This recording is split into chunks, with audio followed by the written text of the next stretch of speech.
What's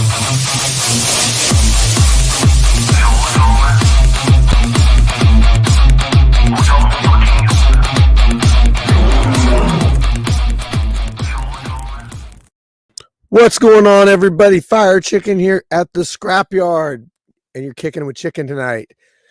Got a couple guests going to be on the show tonight. I'm really excited about this one. Got a couple things to talk about.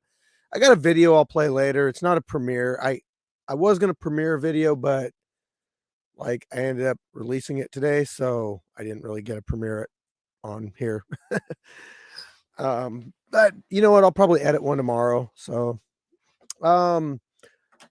we got fights coming up February 26th, and it's looking like we got like some pretty decent amount of signups. So should be some pretty good fights. In fact, I saw Pookie put his interest out there. I haven't seen him sign up yet, but it's been a minute. It's been since, oh man, like January 2021 was the last time Pookie fought. And I think Pony Boy too. Maybe February for Pony Boy. Yeah. So February 26th, you can sign up in the Facebook group. That's where we do all of our signups. What's Fire Chicken drinking tonight? Well, you know what? I'm drinking water. I'm on a 16-8 fast, and I'm giving this a try for a month. So we're gonna see how this goes. Water, black coffee, good food, 16 hours of fasting, 8 hours of eating. And I got a co-host with me tonight. So I want to bring on the co-host right now. You guys might know him, maybe not. He is a Scrapyard OG. I like to welcome Buddy V.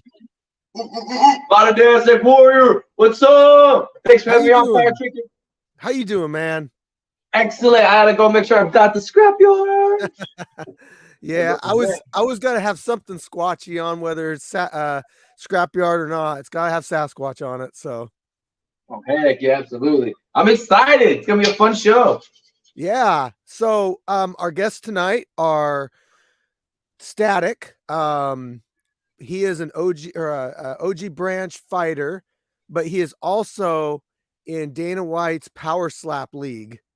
So we're going to bring him on the show and talk to him for a bit. And we have none other than another OG, Gash will be our other guest tonight. So super excited about this episode. What's new with you, buddy? Having fun. Been doing all sorts of cool little adventures. I got season 2 of like my interviews, my personal interviews, not the fighter interviews. I've been going around town, getting a bunch of them done. Getting ready to release a couple new items and just drawing a lot, trying to stay in shape, getting ready. I might not be able to fight February. I'm coming out, so that's cool. But you know, if someone needs a fight, I might just step in. Yeah. Hey, it's always good to be ready, right? Exactly. Yeah, living life, excited. How about yourself?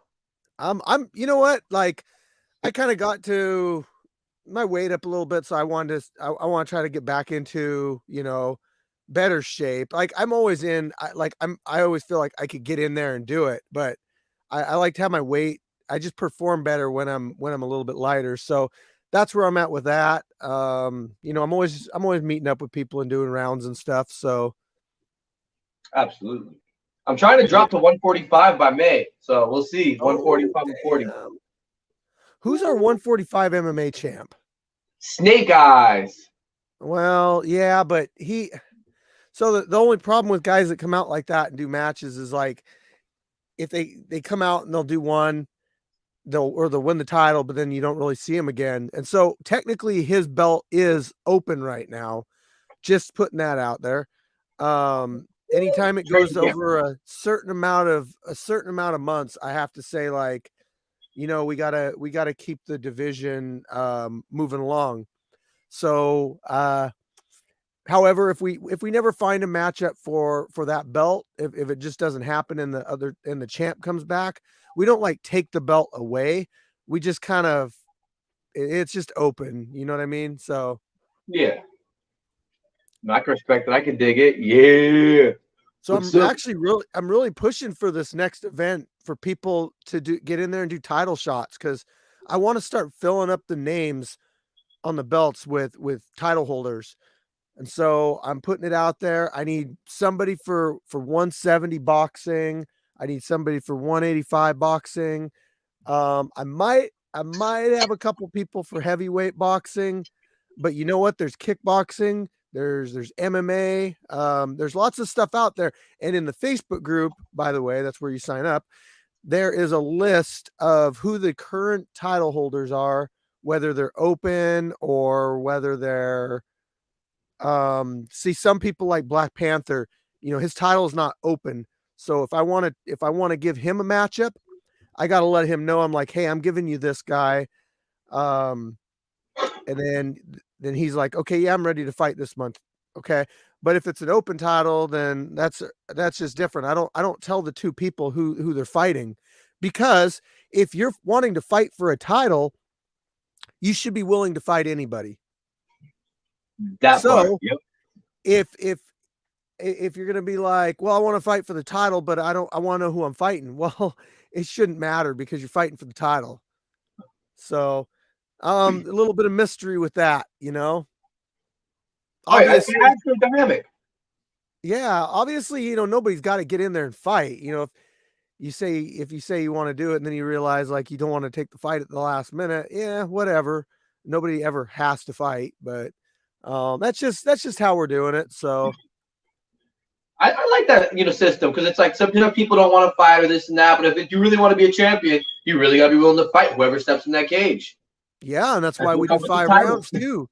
You want to be a title holder, you got to be willing to step in there for 5 rounds. So yeah, that's how it is. Yeah. So where you been training? Just been doing personal home workouts or what? A little bit. So just some more personal stuff at the house. I try to get Karate again off at Mad Dog and stuff. We're gonna get together soon, start doing a couple of things around. I actually have one guy. I can't remember his fight name, but he fought way back in the dirt ring. He fought one guy and then Arm and Hammer, and they ended up going to the Marines, I think. True Grit. Like Michael Fury. Yeah. He actually came over once or twice, and he's in the area now. And so he's like, "Hey, can I come training with you? I want to go back to Scrapyard soon." I was like, "Why not?"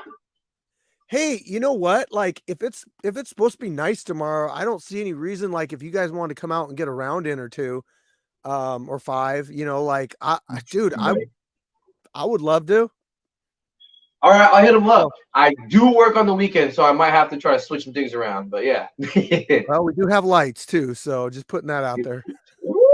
What time do you? Hey, what time do you work? What time do you work? I usually work from like 8 to 5. 8 to 5. 8 p.m. No, 8 a.m. to 5 p.m. Yeah. Oh, to 5 p.m. Yeah, I mean after whatever. Give me a ring or something, or shoot me a DM like after this or something. We'll talk more about it. Heck yeah, I'll message him, see if he's down too. So I just feel like I want to step my game up, step my level up, and I'm trying to go to that event in March, because I know there's a lot of different fighters going, and with MMA Underground, I know that Samke is going to be there, and then Jay's flying out. They're like, you should come out so we can all try to get a couple interviews. So what's the date on that one? March 25th, I want to say. Really? It's on the same day as our event. And that's the only other issue, is I was like, if I'm really gonna take time off, I'd rather keep it local, save a little bit of money. that's kind of shitty, because like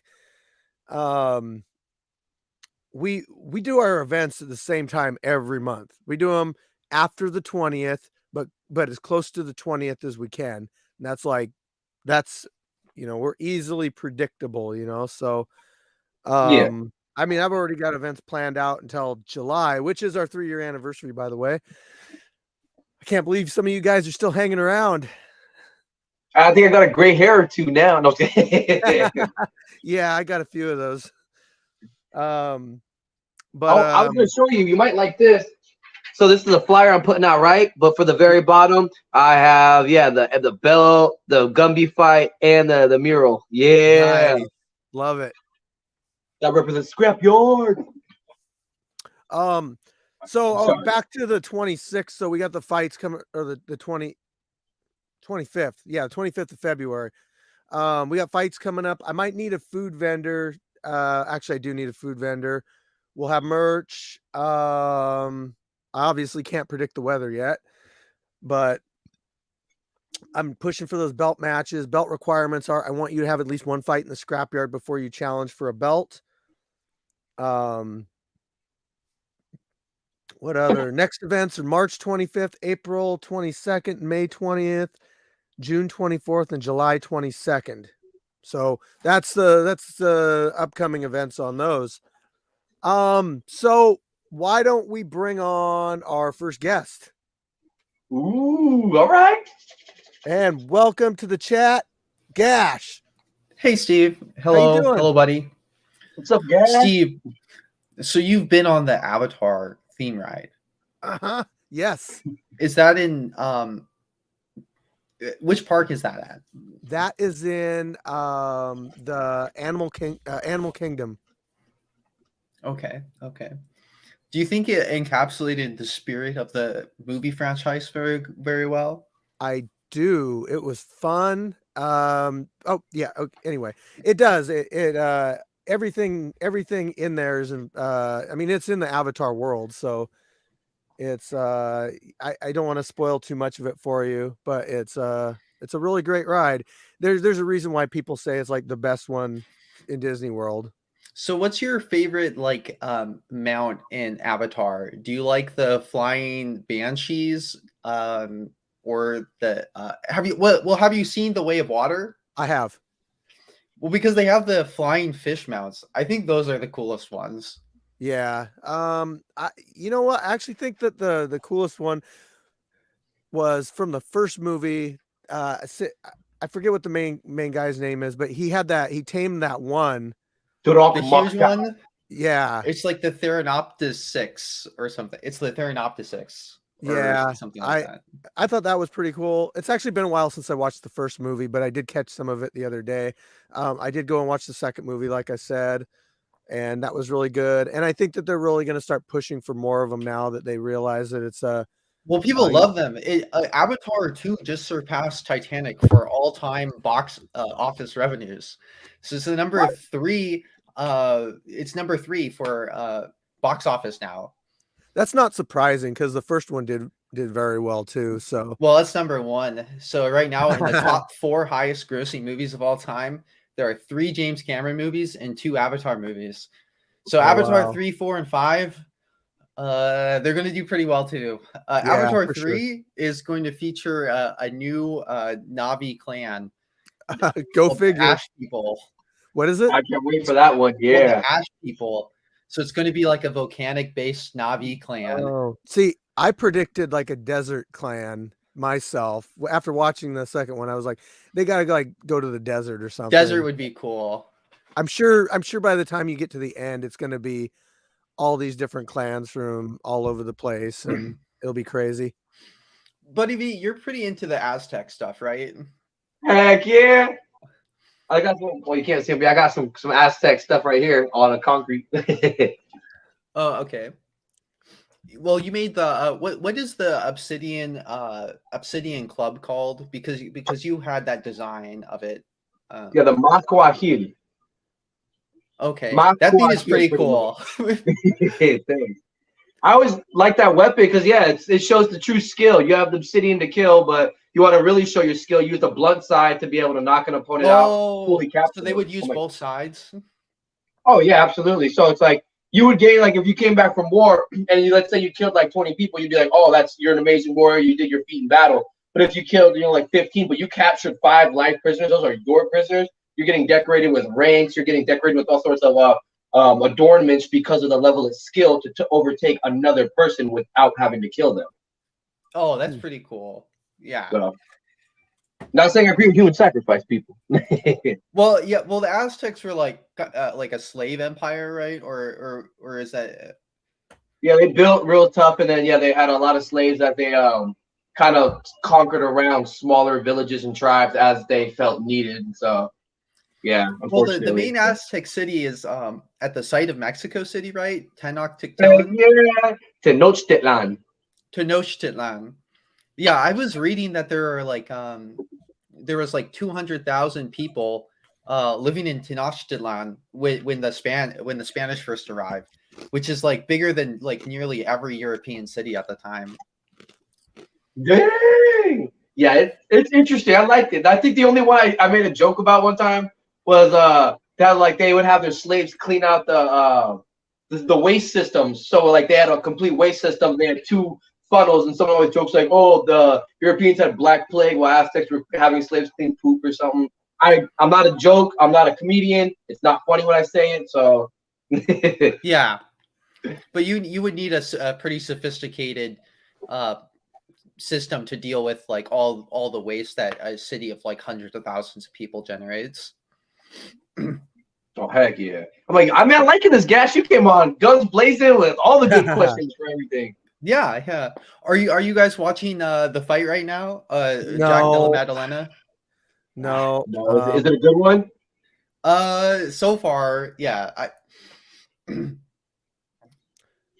I was Okay, what interested. do you I haven't got, seen a Buddy whole lot V? of fights. I know that John Jones fight with who did Ngannou Cyril beat? Gone. Yeah, Cyril Gane. Yeah, that one Yeah. I'm intrigued to see because I mean John Jones coming back. Okay. Yes. That one's gonna do good. There's a lot of people who want to see how he does as a heavyweight. Yeah, What do you that think? should be a really good fight. John Jones is kind of an unknown factor because he's been off for so many years. Yeah. But he's looking freaking huge. And he's of course he's getting older, but he's not that old at this point. Yeah. Right. And bringing all those skills up, I think he'll do great. Yeah. I even if he doesn't win, I'm sure that he'll I don't think it would really hurt his legacy at all if he lost this fight. Any real fan knows that there's certain fighters that win, lose, they have that legacy, they earn their title for a reason. It's all those people that watch it just for the blood and the get party drunk every weekend. Those are the guys who are like, oh, what a loser. Casuals. Yeah. Yeah, exactly. Tonight we have Volkanovski and Islam Makhachev. Who are you rooting for, buddy? Ooh. Makhachev, I think. A little bit more. Just because why not, right? I like the wrestling. I like the grappling coming out with the skills. I think it'd be kind of fun to see. Okay. Why? You disagree? Well, like it's fine. It's fine to root for him. It's fine to root for him, of course, right? I'm not the police of who you can be a fan of. I'm rooting for Volk though. I want him to win. I find him very likable, and I really like his style. But I mean, Islam really surprised me. I was not expecting him to just like bulldoze through Charles Oliveira. I thought that like it was a very winnable fight for him. But man, I was rewatching it just the other day, and he was just boxing him up basically. Well, I think that's a little bit misleading, but yeah, he was just like outstriking him, just like clubbing him with hooks. I didn't expect to see that when that fight happened. Volk should be a lot less hittable. He fights at the end of his jab, much more bladed, blitzes in and out. So I think it'll be a lot harder for Islam to tag him in the same way he tagged Charles, even though they're both like, very good strikers in their own right. But man, he has the size advantage and he's just so good. So it's kind of hard to see Volk winning. Right, but it's like, that's kind of the fun of the underdog. You got to root for them. You're like, you never know. In his home country. We're going to see if you like those. Spike Who that was it like. like? Ordinary Pete says, spike that like. Yeah. Who was it? There was the one like a BKFC fight with Joe Diesel Riggs, and then he lost it unfortunately. But he has an upcoming one with Lorenzo Hunt. I'm pretty excited for, and yeah, he was kind of going in as an underdog, and I was really hoping he was going to win, and he lost it right towards the end. I was like, damn. So I don't really watch BKFC. So is Joe Riggs one of their better fighters, or?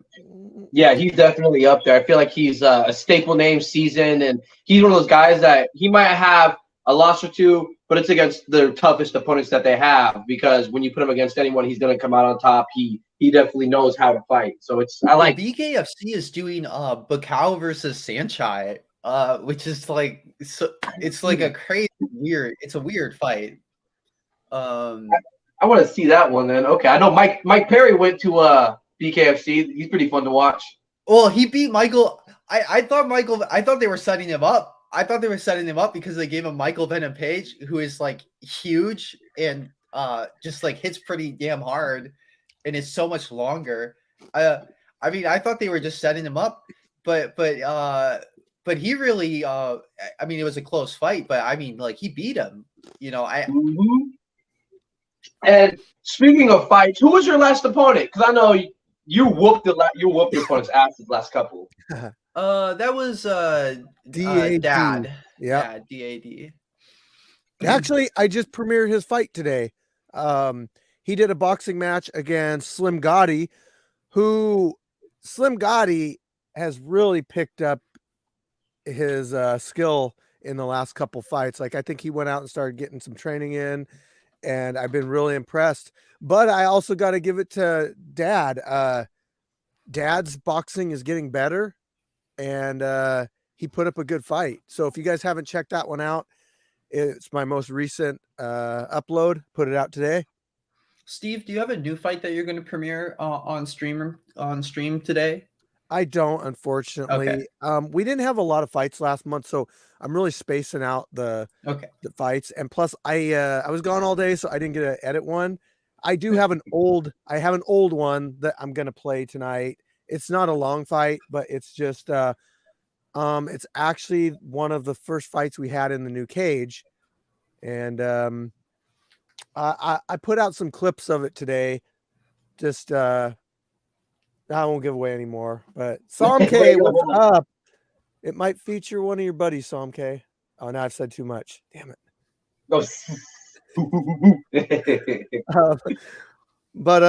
Yeah. So, Gash, how you been? Have you been training? How's the martial arts journey? So for the past few months, I have not really been training. I've gotten more into strength training. We have a squat rack in the apartment, so I've been kind of working on my pull-ups and chin-ups and squats, in a few other exercises, but those are my staples. I've been having a hard time balancing because I'm doing school full time now, and that's my main focus. Before this dad fight, I was training at a new gym over here in Wisconsin. And I mean, that's really where most of the difference kind of came in. I mean, I was training like ridiculously hard. Well, about as hard as anyone who's taking it seriously, I guess. But I mean, I don't really have the time to train like that anymore. What are you going to school for? Right now I'm working on a liberal arts degree in social sciences. So I'm going to a 2-year school right now, and then I'll be transferring to a 4-year to finish a BA in psychology. Okay. And from there, I'm not sure exactly what to do, but a couple of options from there. And in the meantime, I've managed to fit in like strength training really well, and I've been getting really into it. And so I'll probably come back to martial arts in the future, but for now, this is kind of what's making me like feel pretty happy, and it's really working well for me right now. That's good. Yeah. Yeah, self-education is self-preservation. Well, I mean, it really is. If you want to have a good future, going to college is a really good way to do it. Yeah. Many different options, many different ways. But college is just college education is just pretty powerful. For sure. And there's a lot of other styles of it too. You don't always have to go for one main thing. You can go to technical colleges too and figure out a trade. Yeah. Yep. Yeah, so I'm at a 2-year, so there's a lot of people who are doing technical degrees or just taking a couple classes for like welding or whatever. I know you're a welder, Steve. Yeah. You do close quarters welding, right? What's that called? Well, When I you're, do. like, I do welding all in a sorts tight of different space. types of welding. I did go to school for it. Also, I've got two ATAs. One for my work. I went through their program, which gave me an ATA, and then I went through one at a community college. But I do a few different types of welding. I mean, I think I could pretty much weld to anything. But I do TIG welding, stick welding, wire feed, different types of metals, stainless, nickel, copper, steel, aluminum. Dang. All right. Hmm. Would you ever try underwater welding? No, I tried it one time, but I kept getting shocked.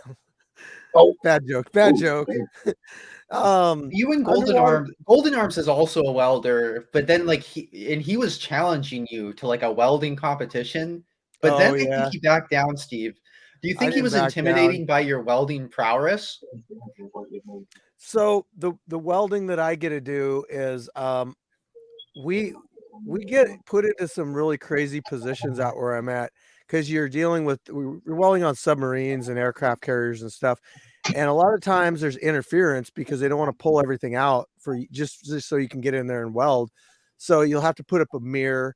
You'll have to weld with your non-dominant hand. Sometimes you can only use one eye because you can only get your head in like a certain spot. Sometimes you kind of got to weld like on your side, or I've even welded like upside down before. So you just have to be really able to adapt to what it is. Plus, we have standards that we have to live up to as far as like workmanship and visual and non-destructive testings.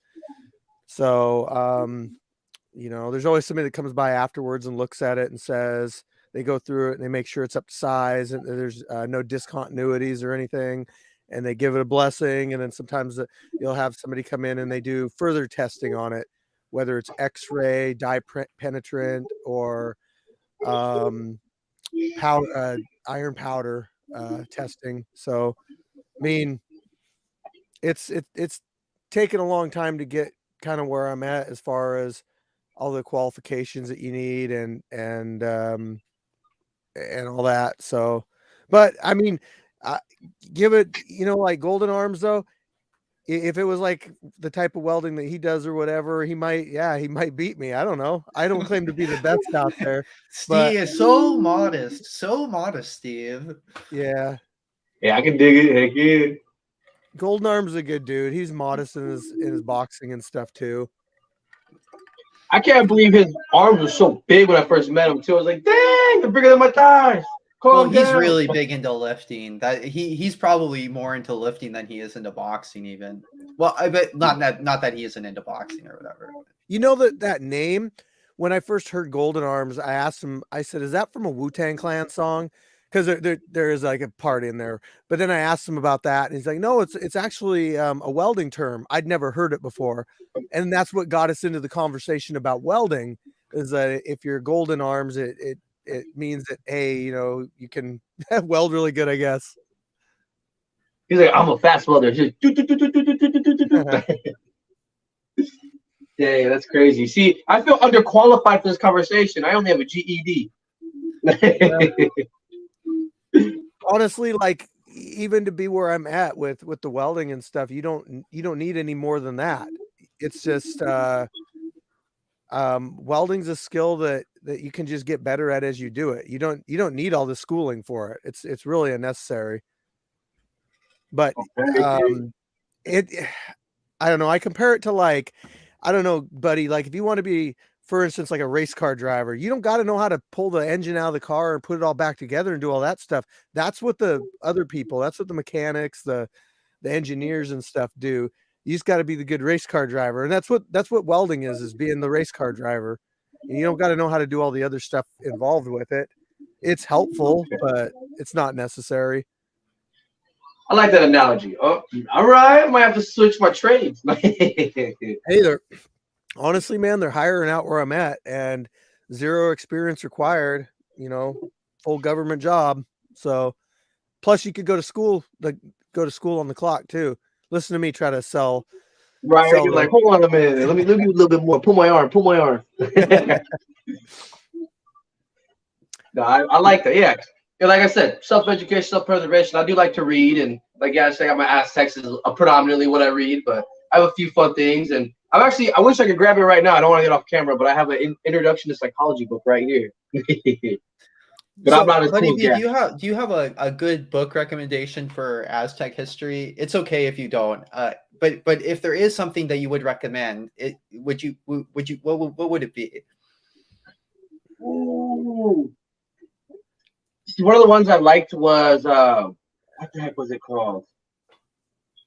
It was like a king's world something, and it kind of was an introduction to like the life of Aztecs, and it has like a little section for a lot of different ways of either way of life, way of the military style, way of religion, way of how like the children were schooling systems and the whole 9 yards. And it was saying it because like in order for like the kings, they had to oversee all this stuff. So it gave you tidbits of everything, kind of like from their perspective, which I thought was cool. And a lot of visuals. Everything was a cool little visual. So I wish I could think of the full name, a king something. I think it's a King's Codex. But yeah. Okay. DM me it if you remember, because I will check it out. I will check it out. I believe you would be one of the few people to actually read it. Yes. Peace out, Freddie. Freddie. Yeah. So I gotta ask, like, Gash, with the scrapyard, you're moved away now. I know a lot of people are always asking me like, when's Gash gonna come back? But I just I tell them like she moved away. She comes back every once in a while. But I want to know like your favorite experiences that you had maybe while you were here, maybe your favorite matches, your hardest matches, that kind of stuff.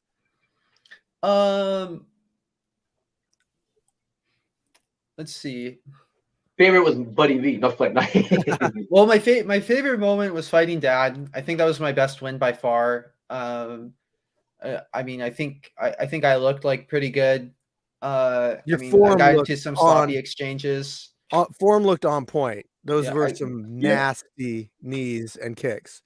Yeah, I got into some sloppy exchanges, but I think I did some pretty good things. Like I got him to cut out like the aggression with my knee attacks. I landed some pretty hard punches. I built off of the leg kicks. I kicked the body. I tried to kick his head a couple of times. I didn't get it, but I felt like it was pretty good. I felt kind of nervous before that fight. Well, the night before that fight, I had arrived in Seattle from Wisconsin like the day before or something. So I was So I arrived in Seattle at like 10 p.m. or something. And one of my siblings has a wolf pelt. I don't know if it was ethically sourced or where it came from or whatever, but wait, Steve, have you seen the movie The Northman? I haven't. Buddy, have you seen it? No, I wish I had. Okay, you guys have to go see this movie. It's called The Northman. So it's about a Viking. It's about a Viking warrior who is on a quest for revenge. Quest for revenge against his like uncle or whatever. But they do a lot of crazy Viking stuff in this movie. They have a lot of different Viking rituals where they are singing and dancing around a like giant bonfire. So I didn't make a giant bonfire, but I was like, yeah, I got to do this Viking ritual because this movie speaks to me so hard. So I just went and like made some animal noises with like a wolf pelt on my back the night before, and I was like, this is what's going to like totally empower me. This is what's gonna empower me and get me in the mood. Because leading up to this fight, I had like a real serious camp. Before these other fights, like I didn't really understand what I needed to do. Yeah. To prepare properly. Leading up to this fight, I was training so hard every single day. I could like barely move. I was like barely recharging in time to train again. And I mean, I was sparring with a couple of nasty dudes. One guy in particular would just like beat the piss out of me over and over again. And he beat he beat like all fear out of me. Yes, He hit me that's so hard. He would hit me so hard over and over again. He was very good. He was very, very good. I feel like I mean, as a fighter, I feel like you have to get that, and it's better to get it before you're in the ring with somebody, because you really lose your fear of people, of your opponent and everything when you've already gone through that with your coaches. I had to go through that with boxing with my coach. I never got that when I did MMA. You know, nobody ever beat the crap out of me like that. And then I come start boxing with my coach and everything, and it's like I wanted to quit at first, but then I realized, you know what? I'm gonna stick with it, and I'm really glad I did, because it just it changes you permanently. Like it's hard to explain if you haven't been through it, but until you've like really had somebody put you in a corner, beat the shit out of you, and then just like back off and then do it again. Um, yeah. Yeah, it was up until that camp where the hardest I had ever been hit was by Buddy V. With like one of your like I've said this before, so don't act like it's news. But yeah, Buddy V had hit me the hardest in the ring before. Um, and then I was just sparring with this guy, and I was like chicken legged and wobbling around, and like I was crying because I was thought I had a rib injury. Like, but I was okay, and I was ready to fight. So then I did this like Viking ritual. I was just like making animal noises and stuff.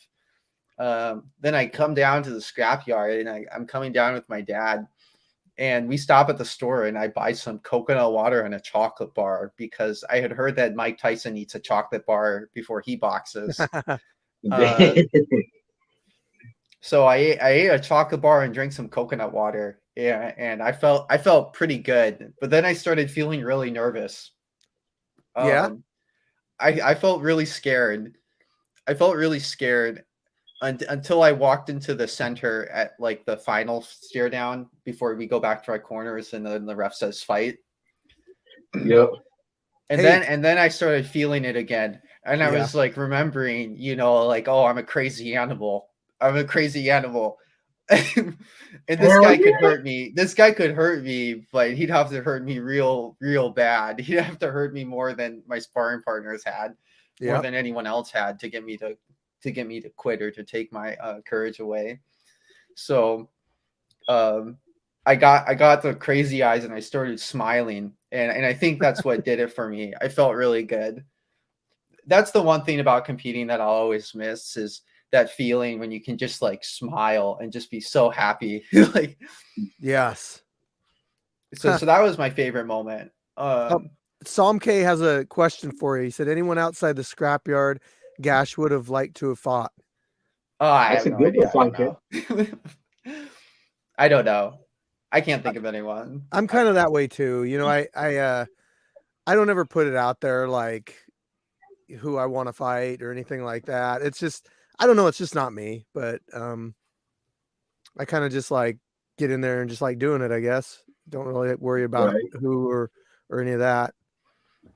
It's crazy that you said that I hit you the hardest too, though, because you kicked me the hardest I've ever been kicked too. I think in my thigh, I was feeling that sting. Oh yeah. I think if we were to fight again, I'd probably KO you, Buddy. I got to learn to keep my hands glued up here. I can't have no hands. Well, I'm just kind of joking. I'm just kind of joking, buddy. I mean, it was a competitive fight in the first place. I like it because it made us better friends. Like, hey, we've both trained a lot since then, so I don't know. Isn't it weird how that works? You get in there, you fight somebody, and then you're better friends with them. Right? It is. Let's see. Yeah, I would. Yeah. I mean, like, you know, I got finished twice in the scrapyard. Gumby submitted me because I didn't really understand. I didn't really understand what MMA was at the time. I was like just starting to watch it, so I didn't really know what it was. And then Tiger Dragon re-injured my ankle. Oh And yeah. I mean, I don't mean to say that as in like, oh well, I totally would have won, but because he was a much better fighter than me at the time. But Very technical. I mean, Yeah. I will say that, like, I mean, I had a broken ankle like 2 or 3 months before that fight. So That's Jeez. actually what kept you from fighting in the scrapyard on the first event, wasn't it? yes, yeah. It was like still in a boot in August. So Oh, geez. and in July. In July, it was still in a boot. In August, it was out of the boot. Yeah. That's crazy that's when you start watching UFC, because out of all the people I know, but you have very technical. You're very technical when you speak about the fighters, and you have such a thorough knowledge from the main fighters to, like, the preliminary rounds to right before that. I'm like, I didn't even watch that one. Oh man. I get really into I get really into stuff, and I just try to learn a lot about it.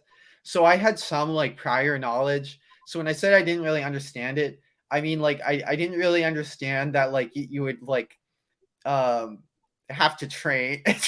You'd have to train to stop someone from arm barring you. Like, I was like, Yeah. oh well, you can just like you can just stop it. Yeah, that's what No, it doesn't. No.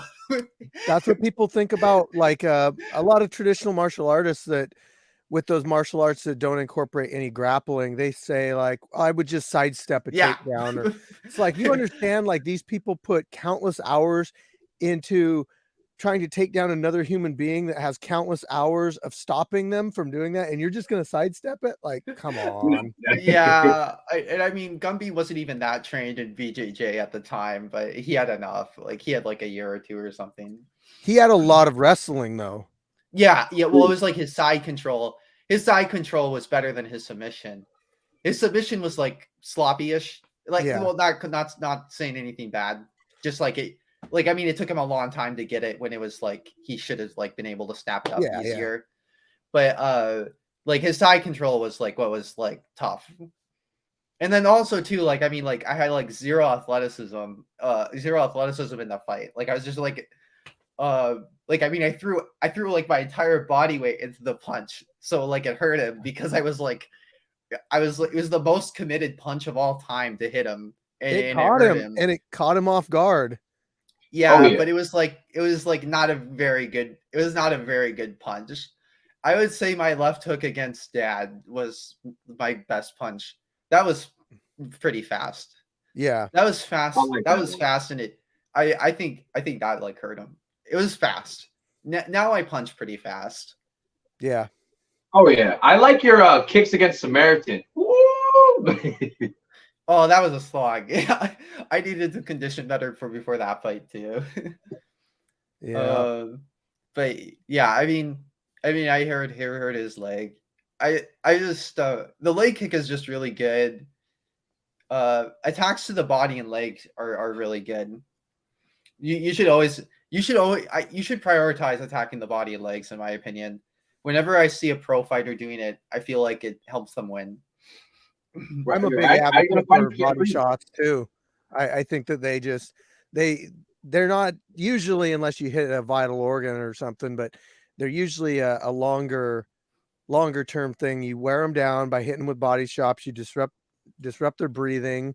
Then by the time the second round comes around or the third round, it's like, yeah, that guy hit me in the body, but it didn't really hurt me, until you realize like it zapped all of your air from you and you can't perform like you were. So big time into the body shots too.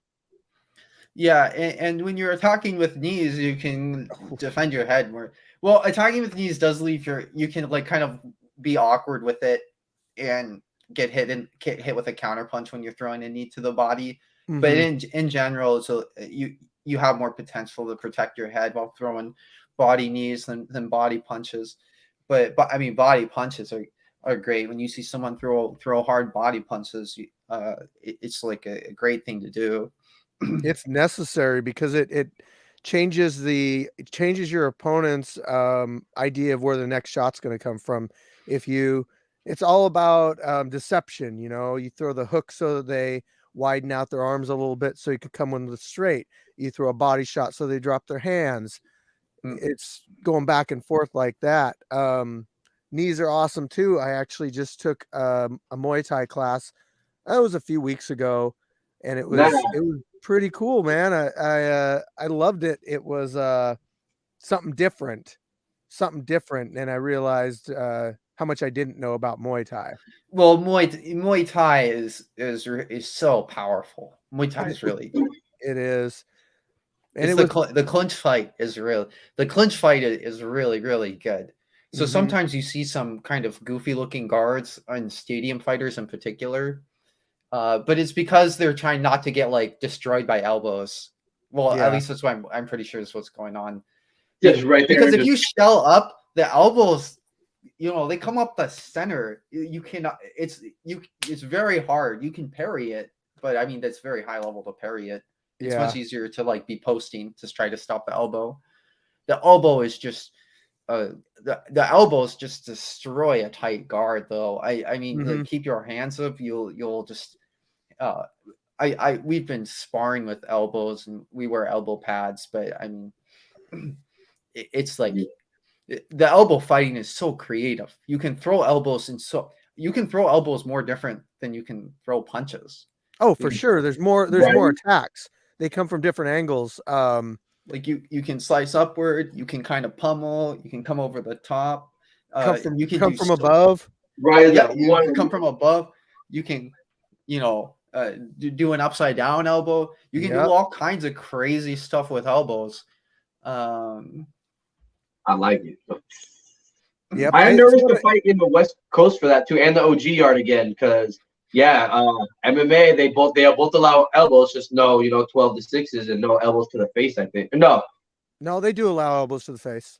Yeah, so I'm nervous to fight MMA as well as the yards again because we don't. I would want to do some elbow fights with elbow pads before I do them without elbow pads because I would want that experience first. Yeah. Yes, please. I'm gonna bring on our other guest. He's been waiting for a little while. So I'll introduce him really quick first. His name is Static. He's from the OG Yard. He's been with the OG Yard for quite a while. I actually met him. I think you did too, Buddy V, when we went out to Virginia back in 2021. And now he's doing the Dana White Power Slap League. Oh, so, yeah. Welcome to the show, Static. What's up? What's up, everybody? How you doing, man? Not too bad. How about you? I'm good. Just kicking it with myself and them. Yeah, kicking it with chicken. So Static, has all the Power Slap fights, are they all pre-filmed, or are you going to be going back to location to film like the final? I don't know how it works. Yeah, there'll be a live pay-per-view in March. Ooh. Let's go. I really want to see that, man. Like this is awesome. You've been part of something like that and getting a chance to meet the head honcho himself and right. How did you get into this whole thing? My brother sent me a post, like literally just sent me a Facebook post off a fight promotion page. It was like that let's book a fight. Mm-hmm. Like he literally just found a post from one of the production crew. What's your favorite thing about competing in Power Slap? Probably the fact that every time they put us in a hotel, it's like right next to a dispensary. Oh, really? Okay. Do they have sure like a but... USADA agency that like tests you, or do you have like free reign to smoke as much weed as you want to? Yeah, no, we get tested, but for because it's legal in that state, so there's like a threshold. Okay. Yeah. That's interesting. Hey, and I actually, when I was in Virginia, I got to get you on an interview. So if that just happened to resurface a little clip with you on camera, is that cool? Oh. Yeah. Yeah. I actually looked, and I don't think we got a picture when I was in Virginia, and I got a picture with I tried to get a picture with everybody, but I don't think it happened. That's super unfortunate. I'll just have to come back. Yep. Hey, I just have to come out by you. how do you decide who goes first in power slap? Oh, that's good. Oh, they just flip a coin. Okay. Okay. I see those. I like it. If you You're win just the like, coin flip, can you choose to go last or go second? Yeah, you can go second if you want. Would you want to though? Um, What would be the benefit of it? so like I thought about it. I personally would not choose to go second because then on the off chance you get knocked out, like you literally did it to yourself. Yeah. You know what I mean? Like I feel much better getting knocked out, like losing the coin toss, and then Right. getting knocked out on like the first or the second one, than like, oh, I can eat it, and then like you fucking can't. Yeah, You know because what that I was your mean? decision, Yeah. But I'm I kind of like I don't mind when I lose the coin toss and they go first, because then it's like, all right, well let's see what you got. Mm. So Okay. what kind of training do you do? Oh, What kind of training do you do for power slap? I don't really do any. Just a lot of maybe like cardio, like a month and a half before, try to get down to weight. Oh, so that they was do gonna be my weigh-ins? question was Yeah. what the weight classes are like in power slap. I think they're just like standard like MMA weight classes. Oh, okay. Yeah. I think it's you just like, walk around slapping bitches, getting ready. Like, what's up? yep, yeah, that's literally. No, I can dig it. And then is it like what kind of you guys put chalk on your hands beforehand, right? Yeah. What's that for? I was curious about that. I think so, like I haven't actually asked anybody, but I think maybe it helps with it's adorable. I think it helps with the cuts on. I think it helps like cutting the face. Okay. You know what I mean? Okay. Because the first event we did, the qualifiers back in March of last year, there was a couple people who didn't like chalk up very well, and then the people that they're slapping, like you could like literally see it. And like one of my guys actually, he didn't do it intentionally by any means, but he didn't have enough chalk on his hand, and like there's like I literally had the whole like the imprint of his hand, like the line, you know what I mean, like all the way down. You had like a hand-shaped bruise. No, it was like the finest little line, dude. It was just a line. You know what I mean? Okay, from like the ridge of the hand. Yeah. Is there like rules for how you can slap in power slap? Yeah, your palm can't go past the chin, and then your palm really just can't go past the chin, and you can't lead with the palm. Okay. Okay. Yeah. I have seen some people do it that have bad aim, and they repeatedly like miss, and they're always like hitting with the wrong part, and yeah. So that's really important though, because if you do hit with the wrong part of your hand, like palm first or whatever, that's more of a strike rather than a slap. Yeah, and that's exactly it too. Clubbing. You can lose the fight. You know what I mean? Yeah. Yeah. So how many slaps on average are like delivered per match? So like so far, I think the championship ones are gonna be like maybe 5 rounds, but so far they've only been 3-round fights. So like, unless you flinch, so like if you don't flinch at all, you're not like a little bitch about it, you're only gonna get slapped 3 times. Okay. You know what I mean? Oh, yeah. It's like the last dude I fought, he flinched on the first one because he's soft or whatever. So he got slapped twice and fucking Oh, Yeah, so if they flinch, you get a second slap in. Oh yeah, definitely. Yeah. Oh that shit. would probably make you want to slap him harder, wouldn't it? Yeah, 2 for flinching. Oh my god. That's brutal. I don't know. That sounds brutal. It is. I was just saying, would it look like seeing that one guy? Okay, Static. I have a question. Oh. Have you ever flinched in power slap? No. No. No. Okay. Good. He's got too much of a chin. You. You think you might return to fighting after power slap, or what do you think? Yeah, just because there's like gonna be like a lot of people like, oh, he's just doing that because he can't fight. So. Oh yeah. Yeah. So I haven't watched any of the series that you're in.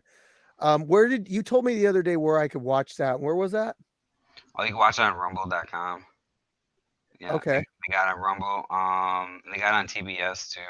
TBS. Okay. That's the main spot is TBS after AEW Wednesday nights. And is it set up like the Ultimate Fighter as far as Yeah, yeah, being in it's the pretty house? much exactly the same as the Ultimate Fighter. It's the same people that do the Ultimate Fighter. The Okay. same like production crew. Yeah, like the same exact crew. Okay. Not you're like, hey, I saw you. Do you they- get along with the other slap fighters? Yeah, I actually got along with everybody. There's a little bit of drama that you'll see on this upcoming episode. Wasn't it? You know, but after that, the only I was cool with everybody except for like like the fucking the one dude because he's sore loser. Fucking Yeah. everybody was cool though, Mm. which was How do you be- surprising. Man, how do you be a sore loser though? I mean, you either, I mean, Because he was on the ground shaking. I know, but Oh, I mean, you that's can't be like what mad they at do you to for that. fish, you know. Like they pull a salmon up and and then it's like quivering. It's like I don't know about that. Like, oh man. I was gonna say, I think I saw a trailer for it where like some guys were getting crazy and you were on the side and you were like, Yeah, I saw that too. Yeah. Yeah, I love watching the drama and the fights on reality TV. So like that show's like watching like the episode as it happens. It's like you guys are fucking dumb. right? used That's like I the, used the to first Tough Man House or whatever, all the BS that happened. I'm like, yeah, show me those fights. Yeah. those got pretty crazy. Some of the drama and some of that, like the one with I think it was like the episode or the season that like Rampage was on there. Like things got pretty crazy back That's in when the we day. fucked up the door, right? Yeah, he tore the door Yeah. apart. Yeah. Okay. So get this. I don't think Elbows. We were talking about elbows earlier. He was anybody else caught it, but there's so like there's a door downstairs in the house, and they're like, so we had time to lock every door except for that one. We couldn't get the key for it to lock it, so like, we put tape on the door that you're not supposed to go into. It says don't open this door. So everyone's like, okay. It kept getting open, of course. Like every time I walked past it, I'd close it, not think anything of it, just like trying to be decent. Like we're not supposed to go in there, close the door, right? So fucking, I get home from the house and I'm watching like the social media videos, and they did the because they do these shorts on the Power Slab website, Hmm. and they did a tour of the house, and there's a girl like opens the door, and she's like, "Why is there so many fucking doors in here?" And it's just like doors, bro. And I remember because I was showing my girl like not like they were just like doors lined up, you know what I mean? So I was showing my girl like best moments of or whatever of the Ultimate Fighter, and like they're and I think maybe it was Dana talking about like fucking like you just can't have doors in these houses or whatever because like they're always breaking doors, and like there's like a montage all the time of all the times they fuck up a door. So I almost feel like they did that shit trying to be funny, you know what I mean? Like, we'll just have a room full of doors because these motherfuckers don't know how to act. Oh, Right. geez. Was there a lot of drama, or was it just like interspersed, or was there like constantly people like yelling at each other and stuff? It was a fair amount. It was a fair amount. How long is the series? It's 8 episodes, and we're halfway through. We just aired the 4th one last week. Okay. So you signed up on this Find a Fighter thing, right? And who got a hold of you? Actually, Sal did. He was the I don't remember his exact job title. I don't want to butcher it, but he was the dude. To me, he's the man because he's the one that got me in. You know what I mean? He's like, yeah, I think you can do good things, and fucking got me in there. So shout out Sal Maresca.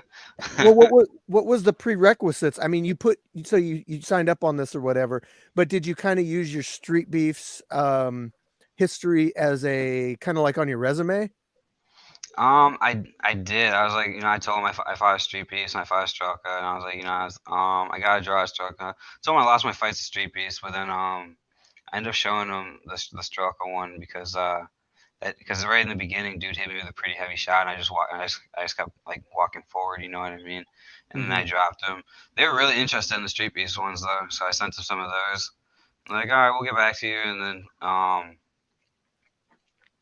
they got back to me. Nice. So, what was your favorite org to fight in? Street Beef, Strelka, or Power Slap?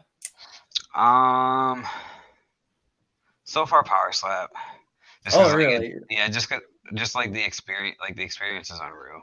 Like You get taken care of. like the shit we're doing. I was in the gym and I fucking I stepped off the treadmill because I was trying to lose a little weight. You know what I mean? And I don't work out like at all. So like fucking getting on the treadmill was like fucking struggling. You know what I mean? So I stepped off to get some water and I looked down the hall and I'm like, oh, that guy looks like Jake Gyllenhaal. I was like, that's not Jake Gyllenhaal. So then I'm like, in my head, I'm like, fighters that look like Jake Gyllenhaal. And I couldn't think of any, but then I remember I went to the bathroom earlier to hit my vape, and I saw a sign that said JG Green Room, and it pointed upstairs, and I was like, I know what the green room is. This for the talent, you know what I mean? So then that clicked. I was like, oh my god, that is Jake Gyllenhaal. Holy shit! So like I was just in the gym, and Jake Gyllenhaal was like right there, That's what? pretty good. That's pretty cool. He's been in some good movies. Yeah, you're I getting didn't to meet a talk to lot him or of nothing, but like that shit was wild. you're Right. getting to meet a lot of people that you probably looked up to and never thought you'd get to meet. So Yeah, and that's I mean, literally it. Like I stood there and got yelled at by Dana White for something that I had nothing to do with. It was pretty cool. Oh, really? He was like angry at you? Not at me, just like it at the house in general because like fucking just the way we're acting. Like, we're adults and we're on TV. You know what I mean? And everyone's Acting fighting like some people like their kids. over two drunk people. Well, they want drama. Like he wants drama and stuff because he thinks it'll make a good show. Right? Oh, I get to yell at them? All right, hold on. Let me put my mask on. All right, guys. It does make Yeah. for a good show if you like drama and you like fighting. This is a show for you. oh, I'm gonna find it, man. I really want to watch this now. This Drama, sounds- Well, if it's on testosterone, Rumble, and I'll probably knockouts. check it out. Man, that sounds like my freshman year of high school. I went to an all-boys school, and it was just, straight testosterone. They were great at sports, don't get me wrong, but, oh, man. So once you got into this house, was it kind of like you couldn't leave while you were there? Yeah, no, it was like literally jail in a $4.5 million house. Okay. Hey, Steve, I hate to interrupt, but I'm gonna hop off to watch this main event. All right. Okay. Talk to Gash, everyone later. It's Bye. been great. Thank you for coming on the Yeah. show. Good Yeah, seeing you. good show. Peace out. So they put you up in this huge mansion, and I'm sure they just give you like everything that you guys could use. Like do they supply alcohol and stuff too? Yeah. Yeah, of course. Bro, you could not run out of Hollerhead in that house if you tried. They tried. Dang. I was curious about that. They're like, well, we're going to make sure they don't try to escape. What do you need? Yeah, we got here 20 minutes. No, it was to the point where we'd be like, hey man, like that Hollerhead's gone, right? And they'd be like, yeah, and we turn around and there'd be a fresh bottle on the counter. Oh geez, because they're listening at all times. Right. It's like having an Alexa that'll run and grab you stuff, right? Literally. That's fucking crazy, brutal. man. I was gonna say, did anyone kind of like, because I like that question that Steve asked about. I was curious about that, if you were able to leave or not. Did anyone kind of feel almost claustrophobic knowing that they couldn't leave or anything, or was it kind of cool? I think a couple people definitely felt that way. That's one thing that was kind of interesting for me. I think you'll see it depending on what they show, but I think you'll see a lot of it.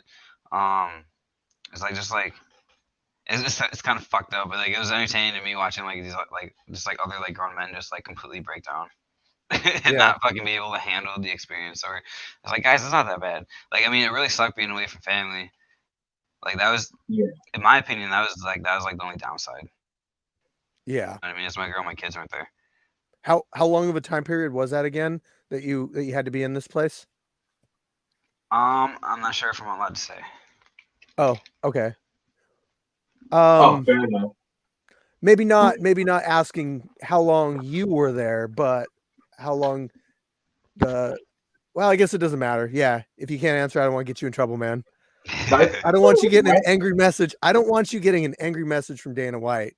Yeah, so far I'm the one that's like reminding everybody because like I just be seeing shit and like, bro, you can't say that. Like, dog, delete this. Yeah. Don't be a dumbass. Don't fuck up the opportunity, man. Come on now. Yeah. Yeah. Like one dude, he literally shouted out somebody's rankings, like maybe within like the first week and a half of us being Oh, that's next level. That's stupid. You can't buy. Dude. on the radio, bro. Oh, jeez. Yeah. I'm not Oops. gonna say who, but I will say that's the homie. So Yeah. Nah, but yeah. that's funny shit, dude. Hey, And I was curious, how do you guys kind of deal with boredom? Because I know the same. You can only do the same so much, so often. I just, honestly, I bitch and moaned about getting some toys until my coach got annoyed and finally brought me a Bop It. do they got any video games or anything? No, so they had a pool table, they had darts, they had Oh. what is it? It's the fucking like shuffleboard maybe. It's like sand on a table with like the little Yeah. pucks and you slide Yeah, it. yeah. They had a basketball court and a volleyball court. I don't think anybody touched that at all though. Okay. Huh. I mean, I got on the basketball court a little bit. I didn't play no basketball though, but you'll see that on this week's episode. That's just actually you should watch that because that's just gonna be funny. Okay. Heck Do they yeah. allow you guys to have your cell phones and stuff? Nope. Oh my, that would Yeah. be See, because crazy. that's what I'm gonna ask if you're allowed Oh. any like outside contact at all, or no, none at all. No, nothing. Whoa. Okay. Yeah, that would be Yeah. tough, man. Yeah. I can see it. Yeah, make sure you tell the kid, all right, kids, daddy's going over here. I'm not gonna be able to talk to you for a little bit, but it's not my choice. See, I told my boys, I told them I was going to, I was going to the North Pole to help Santa Claus make the presents. Nice. Have they seen any of your slap fights? Yeah, they love that shit, bro. Yep. Yeah. Bro, I showed them because they're in bed already by the time it airs. So it was the morning after it aired. So it was like Thursday morning. I told them I woke them up. I was like, all right, guys, get dressed, eat your breakfast, brush your teeth, wash your face, and we'll watch Dad's fight from last night. So like they did, and they did that shit fast as fuck. So we watched it, and my second youngest son, he he was mocking the dude that I knocked out. That shit was funny. He's like, Dad, he glitched, and I was like, what? He's like, Daddy, he glitched. I was like, what do you mean? And he like laid back on the couch, and started shaking his legs. Oh, jeez.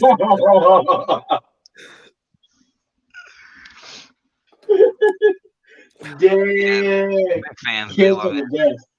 Did Yeah, you get a chance to go out after or before anything like that out in Vegas? No, I don't think I left at all. Did I go? I'm trying to remember if I went to the dispensary when I got there. I don't think that I did. Yeah, no, I didn't. So we got there and locked down in the hotel room right away. I mean, it was still super smooth because it was like, if you need anything, just let us know and we'll bring it to you. Yeah. But don't leave the room without letting us know. And do not leave the hotel. And I was like, okay, fucking, I can do that. You know what I mean? Like, and I was chilling with my PlayStation. You know what I mean? So I was good. Fucking PS5 on my phone. And then There you go. yeah, then we went and did the matches, and then after we found out we got in, they took all our shit, and then that was that. Oh, jeez. So I was like, hey, how's it going? Boom. Like, oh, man. We get one last selfie. Feeling You know what? cute. I really feel like back when the Ultimate Fighter first came out, I don't even know how many years ago it was, but it was like Forrest Griffin and all those guys. It had to have been a lot easier for those guys because they didn't have cell phones really. Yep. They probably just could have like enjoyed each other's company a lot easier than people do now. Yeah, you're not wrong. Yeah. I feel like that's entirely true. It's just a tad bit easier for them. What's that? Man, that's crazy. I feel like. Oh, what's that? Go ahead. No, I'll be back in 2 seconds. So yeah. Oh, yeah, go ahead. So you watch our stuff pretty often, or some of it, or all of it, or? I do be watching your videos here and there. Okay. Do you got any fighters that you really like to watch? I actually like Gash, dude. Yep.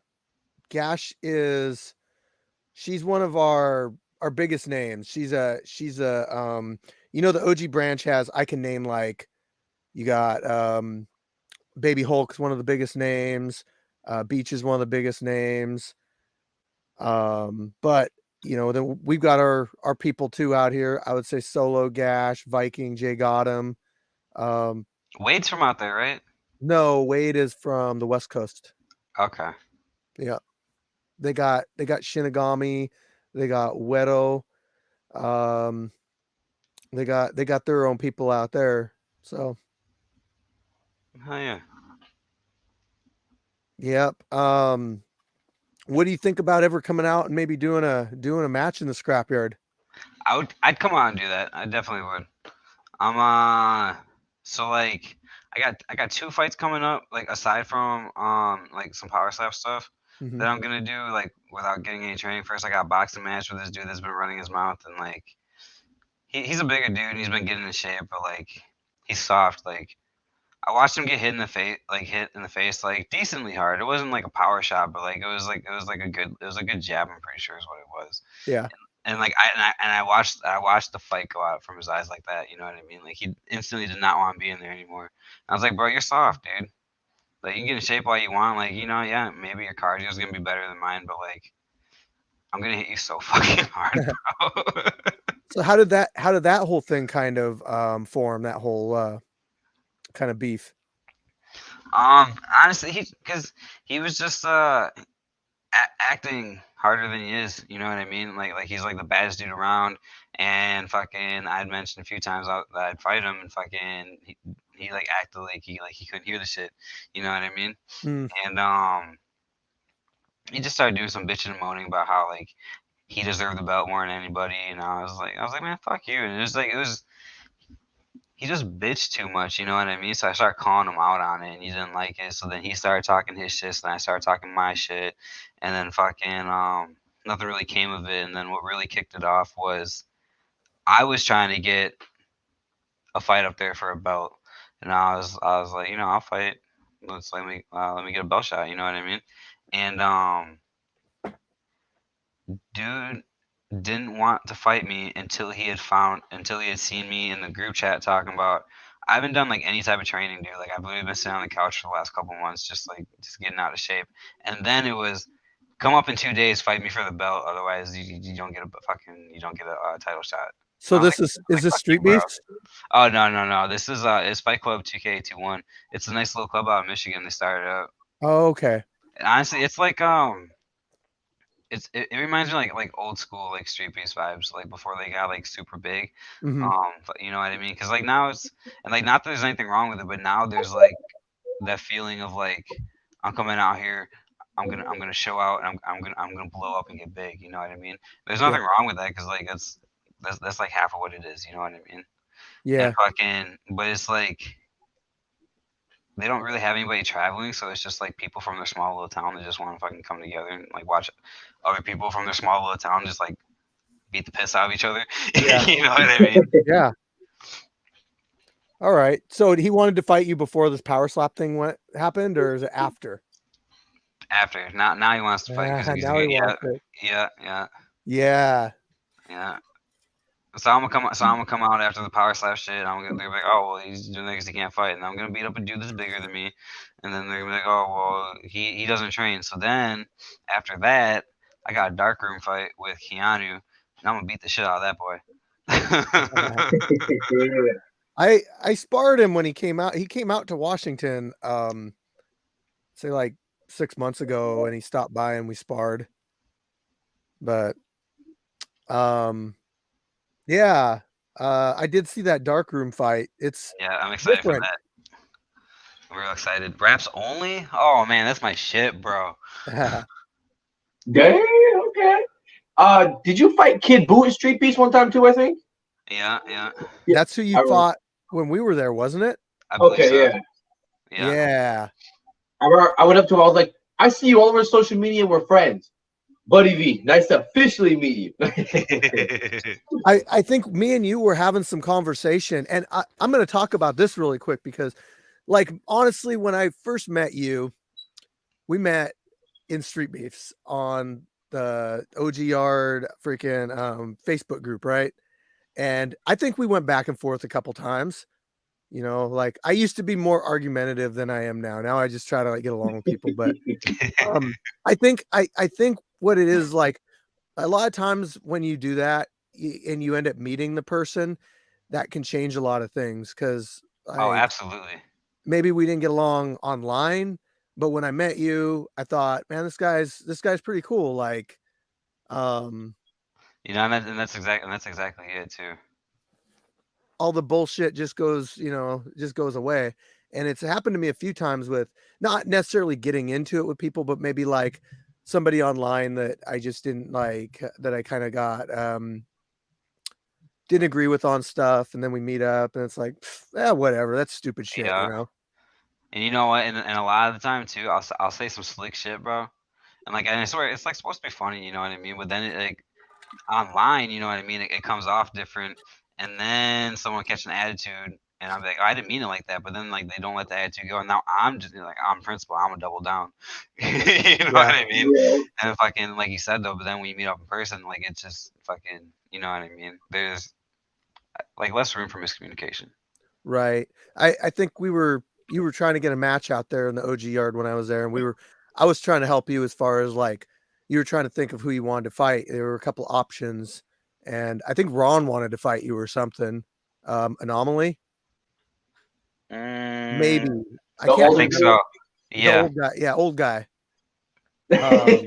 Yeah, yeah. Good looks. He said, "Hey, maybe not, maybe not anomaly." Yeah. If it was MMA, man, I gotta be honest. Like I do a lot of Brazilian Jiu-Jitsu stuff, and Ron will tie me up. Like it's stupid. Like it's like there's old man strength and then there's like really old man strength apparently, and he has that. Next level. You know, But he's also, I think he's almost a brown belt in Brazilian Jiu-Jitsu. So, and that's like legit. oh, Yeah, I yeah. think I finished the fight with the move he taught me one time. He was like, "You could do this and this and this in your next one." Sure as shit. Tried the next fight, and I was like, "Thank you so much, thank you." And he was a pro kickboxer back in the day. What? Hell yeah. Yeah, he was a pro kickboxer. So I Dang! mean, I'm glad I'm on his good side. he's got an impressive resume. I just put his fight out like the other day. I re-put it out. His first one he had in the scrapyard was against this 20-year-old kid named Rabbit, and it was an MMA fight. And I put it out on my scrapyard GoPro channel. I'm actually re-releasing a lot of the fights. I put yours out with, maybe I haven't yet, Buddy V, with Gash. I don't know if I've seen re-put the it. reel. I seen the don't know reel. if I've re-put it out yet, but from that February event, I lost all my footage.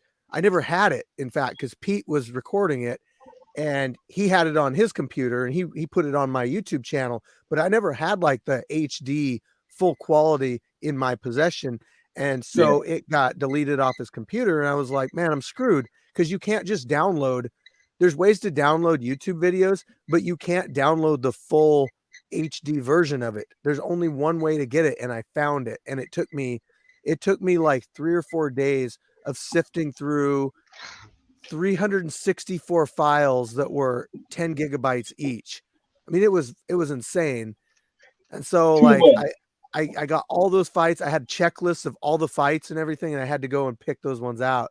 But anyway, yeah, Ron's fight I put out like a couple days ago, and the title of it must have been a lot better than when I put it out on my main channel, because I think it's doing a lot better now. Hell yeah.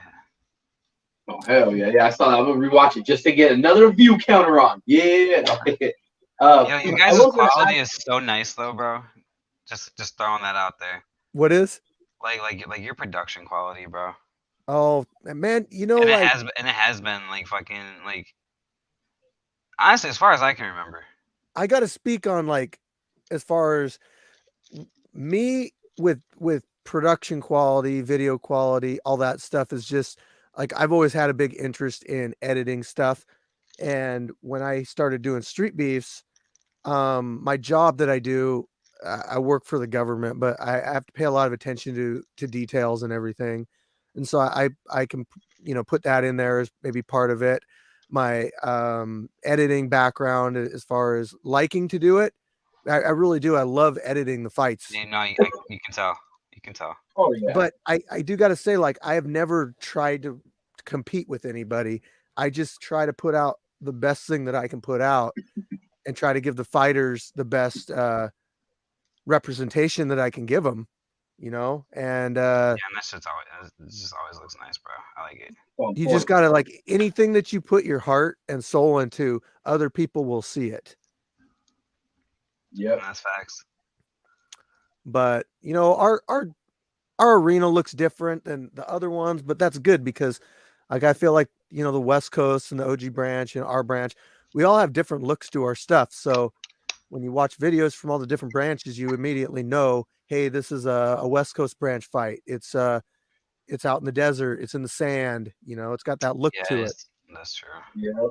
So it's like, I mean, you wouldn't want to play Street Fighter and have the same background over and over again, would you? And that's funny because I was just thinking West Coast almost kind of looks like some Street Fighter shit. It does, yeah. Right. Yeah. A lockable cages. You got Literally. Shinigami, right? Yeah. Fucking Shinigami, dude. Shit, Yeah, dude. he came out a while back. How's he He in was- person? Because he annoys the shit out of me online, bro. He's kind of like when I was talking about that with maybe you don't get along with certain people on certain topics and stuff. He was one, and I got along good with him, but maybe also because we were drinking a little bit. We did some sparring too. I did like 3 rounds with Shinigami, and I think we were like 6 or 7 shots in when we did that. Yeah, I've never met him. Like, I've never actually like talked to him. It's just fucking just like comments back and forth. Yeah, But He just always seems to be cool like in person. arguing with somebody. Yeah. Though. Buddy met him too. He's cool in person. No, I like him in person. His conversations. I will say online, I don't always agree with everything that he says, and I feel, but like you said, sometimes online things get lost in translation. But yeah, at least in person, yeah, it's pretty cool. Good conversation. Just had a good time, and it flowed. Yeah. There's actually a Street Beefs West Coast fighter that I want to meet because I want to test this theory out.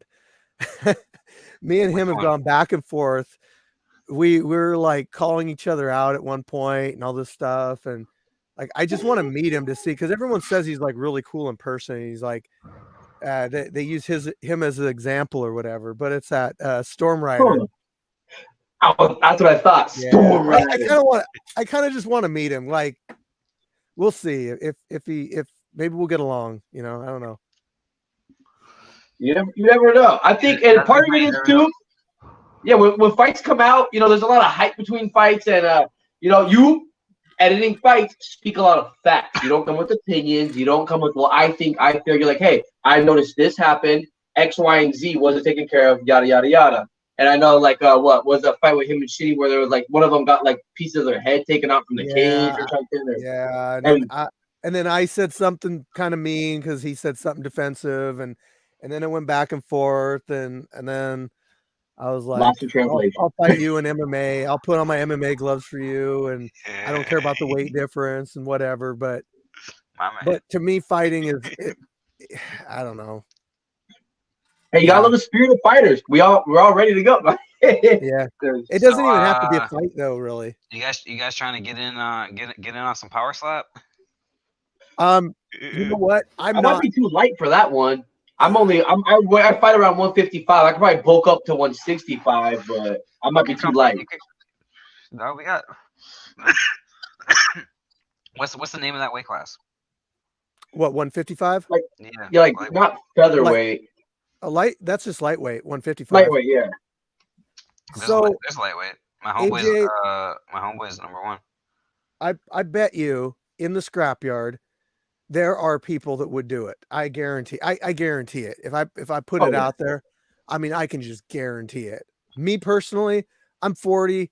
I got to save what chin I got left. I feel that. That's fair. That's, you know what I mean? It's real as fuck. You owned it, and that's yeah. Plus, like I got way too many responsibilities up here running a branch of Street Beefs. I do put a lot of work into this, so I honestly couldn't go and do something like what you did. I mean, I couldn't be away from all my stuff for an extended period of time. Yeah, that shit was tough, bro. I got lucky. I got lucky with work. My boss is super cool. Yeah. Yeah, That's super always fucking. like that. He just I mean, gave what are me you the gonna time say? off. No You're problem. like, I'm gonna be on TV. You know, I can benefit you. You know, luckily I didn't even have to go there. He was just like, "Oh man, like you gotta follow your dreams, right? Like how often do you get that opportunity?" And I was like, Exactly. "He's just lying." So I signed the paperwork and started the job. And then it came time, and he was like, he was for real. Nice. I can respect that. All right. Yeah. I was curious because I know like we've had a fighter or two try to say they don't need a mouth guard. In power slap, does everyone have? Is it a requirement to have a mouth guard? Hmm. Okay. Yeah. Yep. Actually, it's Absolutely. required in the scrapyard now. That whole thing about I don't want to wear a mouth guard, whatever. I'm cracking down on that shit because nah, it's safety stuff. Like, Yep. yeah. Not too much of a liability. Yeah. I Like go was sign gonna that ask. paper. I was gonna ask Static. When you go back to fighting, are you think you're gonna go right back to street beefs? Do you think you might just try to go straight to boxing? Since you've been doing a little bit more upper body with the slapping, or what do you think? Oh, he was gone when we were talking about this. Yeah. So Oh, I got a boxing match coming up at Fight Club 2K21. That's up in Menominee, Michigan. It's nice. It's a nice little fight club. You know what I mean? I gotta that's the local one I you're gotta talking look. about. I gotta rejoin that group, man. I left that group. I didn't know it was like it was one day I was like, why am I in this group? I don't even know what this is. And I left it. And like I didn't realize that that was the one that you were in. So send me an invite to that one because I got you. I left that one. But yeah, you said you got that beef fight up there. Yeah, yeah. I can't wait to watch that one. Ooh. And I haven't seen a whole lot of Strickla fights recently. How'd you like fighting for Strickla? Was that pretty fun? I thought it was cool. You know, like they're good people. They treated me right. You know what I mean? Fucking, it's like realistically, it was like a street based experience. You know what I mean? Not even to like to compare or anything. Like fucking like you know what I mean? Like you go out. It's like all good people. We're hanging out. We fought and we went home. You know what I Yeah. mean? That shit was tight. Have you ever fought amateur? No, no. So I I can don't have like any training or anything. I can say like the experience. This is what drew me to street beefs and wanted me to do the same thing. I went to Virginia and fought, but originally I was an MMA fighter. I fought 4 amateur MMA fights. I went 3-1, and the way that it feels like when you're at an amateur event and you're fighting, you're there with like your little crew of people, but you're not really like out and friendly with the other people. You're not going over and talking to like this person or that person or whatever.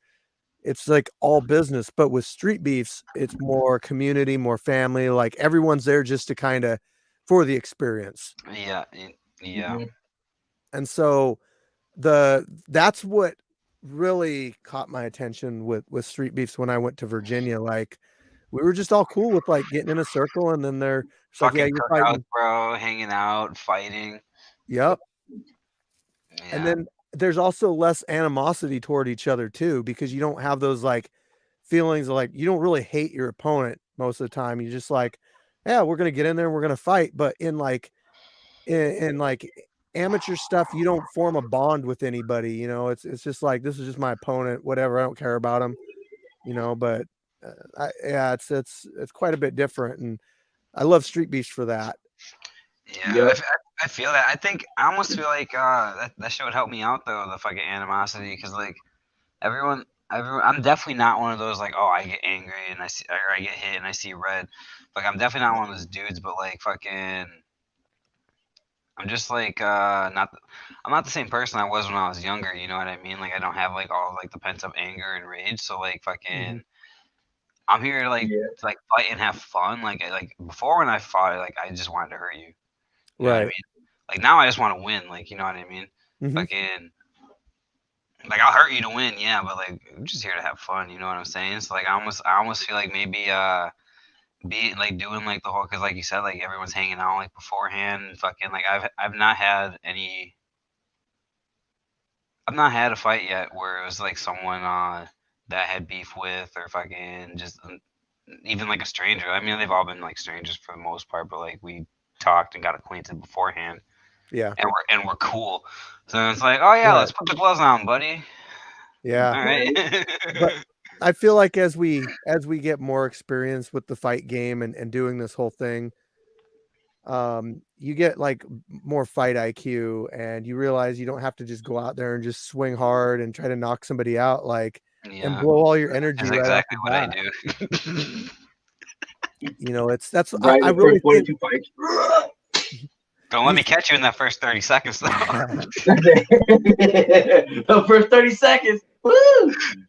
you see like UFC champions, most of them are in their 30s, you know. You look out the history of the UFC, like most of them were in their 30s when they were in their prime. So there's something to be said about that. I don't think it's because they're the most physically capable at that age. I think it's because they have the experience at that point to back up what athleticism they do have. Yeah, that's one thing I noticed. Like even just coming out to street piece, it's completely different doing like an organized fight with people who actually like train and take the shit seriously, as opposed to I'm gonna race this town and dudes dropping N bombs. You know what I mean? Mm-hmm. Fucking completely different. That shit was wild. I was like, oh fuck, bro. What did you get yourself into? It's Yeah. fun. Right It's here, fun. hurry up, leave. Yeah. I don't know. I still like it though. Fucking fighting, it's just fun, man. You know what I mean? Yeah. It was like, why do you keep if you're not gonna train and you're not winning your fights? Why are you doing it? Like I don't know, because it's fun. Yeah. It's You know what? fun. We match up with we match up based on skill level, you know. So if a fighter wants to come out to the scrapyard but doesn't want to really progress as far as gaining skill, they can continue to fight fighters that are still around that skill level, you know. You don't have to just every time you come out you're like a level higher. It doesn't have to work like that. Yeah, I need to start showing up on time. Is what it is. Like I show up, I'm like, who am I fighting? They're like, well, this is who we got left. Pick one, and I'm like, Yeah, again, that can be rough. It's like, you well, you know. got Jay Gotham or you got Jay Gotham. Yeah. You're like, "Yeah." The one fighter that I think leveled up almost every time was Crazy Legs, though. He's to the Oh. point now where I feel like you could give him almost any opponent in that division. He will hold his own without question. It's just, but like when he first started out to now, I feel almost every event, he just jumped a little higher. And to now it's like he's like, you're on a whole other plateau. Yeah, he's definitely been one that has, man, I put his fight out. So again, I'll bring up the fights that I brought out, but I put his fight out against Simo. Go look it up. He was named Genshi back then. And that was his first fight in the scrapyard. And you can look at the difference between him then and now. It is so crazy. No pun intended.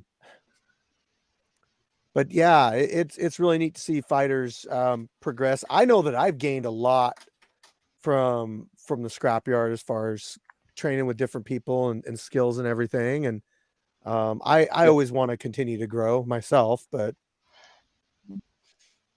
I'd say I learned a lot. You know what I mean? Yeah. I learned a lot of shit that does not fly. Yeah. I learned you don't ever Superman punch somebody in a boxing match. Dude, we were training one day and I Superman punched this guy and he cocked back and hit me with a cross. I don't even think he did it on purpose. I think he was just throwing a cross and it hit me and it collapsed like my nasal line right here. And I had this black eye I had it for like 2 or 3 weeks and it shot this pain down into my tooth, right? My, I don't know, my pointy, my, whatever tooth that is. If I would take my nose and blow, it would shoot this pain through it. That looked, I was worried like I was going to lose my tooth because I was looking up stuff on like WebMD. It was like, you're going to lose your tooth. and probably You're die. dying. It's like, what? But it all just kind of worked out, and I don't throw that stupid Superman punch anymore. Ever since that day, never gonna. Best part, I got to witness that. So, I have it on that didn't video. work. I have it on video. Yep, Oh. yep. See, the fun times. That's why I like that you always have a camera, even when like there's training or something. You always have a camera. So those once in a while moments that happen, you got it. The reason I like to have a camera when we train is because I want to someday look back on all this shit, and even if it's just stupid training, like to have video of it is because like my first fight, my first MMA fight, no video of it. My first amateur fight, you know, like you go out there and you do something like that and have no footage of it.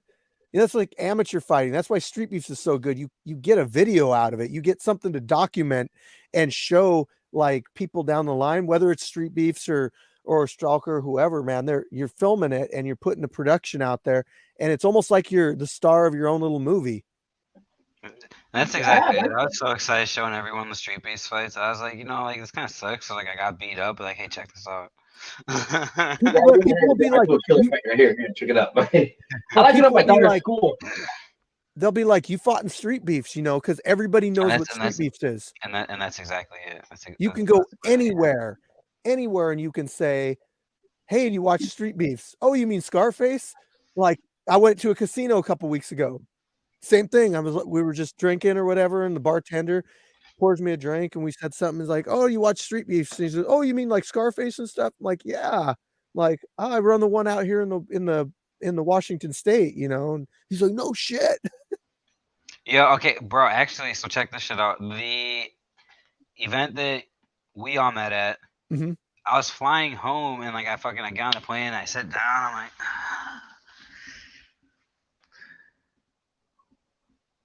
and I look across the aisle and dude's like literally just watching Street Beast fights. No shit. I swear to God, bro. I could not believe that. And I was like, I was just there. He's like, what? I was like, I was just out there fighting. He's like, no, you weren't. I was like, yeah, I was. I was like, I got beat up. I was like, I wouldn't tell you I was out there and I got. If I was lying, I would have won that fight. He's like, yeah, I suppose. Oh, whoa. Right, Yeah, I love man. showing. Yeah, Like- look at that. And I was Look like, right here. Look up my name. wild, Go to YouTube. literally just sitting there. I was like, hey, Street Beast be out there, bro. It is. It's anybody that says anything, if you bring up the two words backyard fights, they're I mean, you're gonna hear Street Beefs. That is the iconic, the one that everybody thinks about. You know, it's not the first one, it's not the last one, but it's definitely the most known. Yeah, you're exactly right. Oh yeah. I actually lucked. I got noticed one time in public when some guy kept staring at me in a bar with my mom. Like, this guy's trying to start a problem. And he walked up to me. He's like, I was like, oh no, sorry, reverse. I walked up to him. I was like, hey, is everything cool? You're looking at me, but I want my mom not trying to start a problem. First thing he says is, do you fight for Street Beast Scrapyard? And I was like, yes. I was like, I love the Scrapyard. Is your name Buddy V? I was like, yes. Oh, And he's like, man. oh, and as soon as it happened, fanboyed out. I was like, okay, all right. That's cool, This man. is so cool. I got recognized at the first qualifier for Power Slap by some like the other fighters. Really? Jawaski Bethley. He's like, I know you. And I'm like, how? And he's like, bro, he's like, you're from Street Beast. And I was like, man, how the fuck you know that? Because everybody. It's like Dude.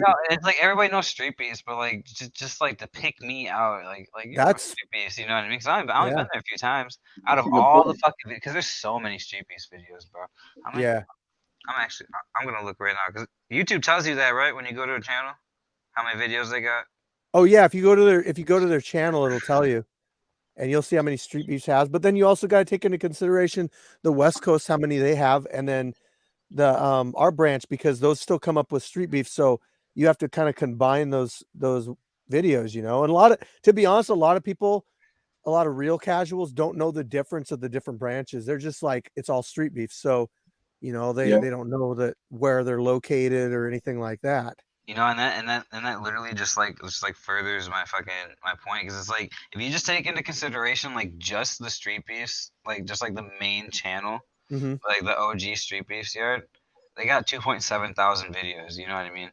So out of those 2.7 thousand videos, like let's assume like at least like the majority of them are fights like 2.6, right? Out of that Yeah. 2.6 thousand, three of those fights are mine. Yeah.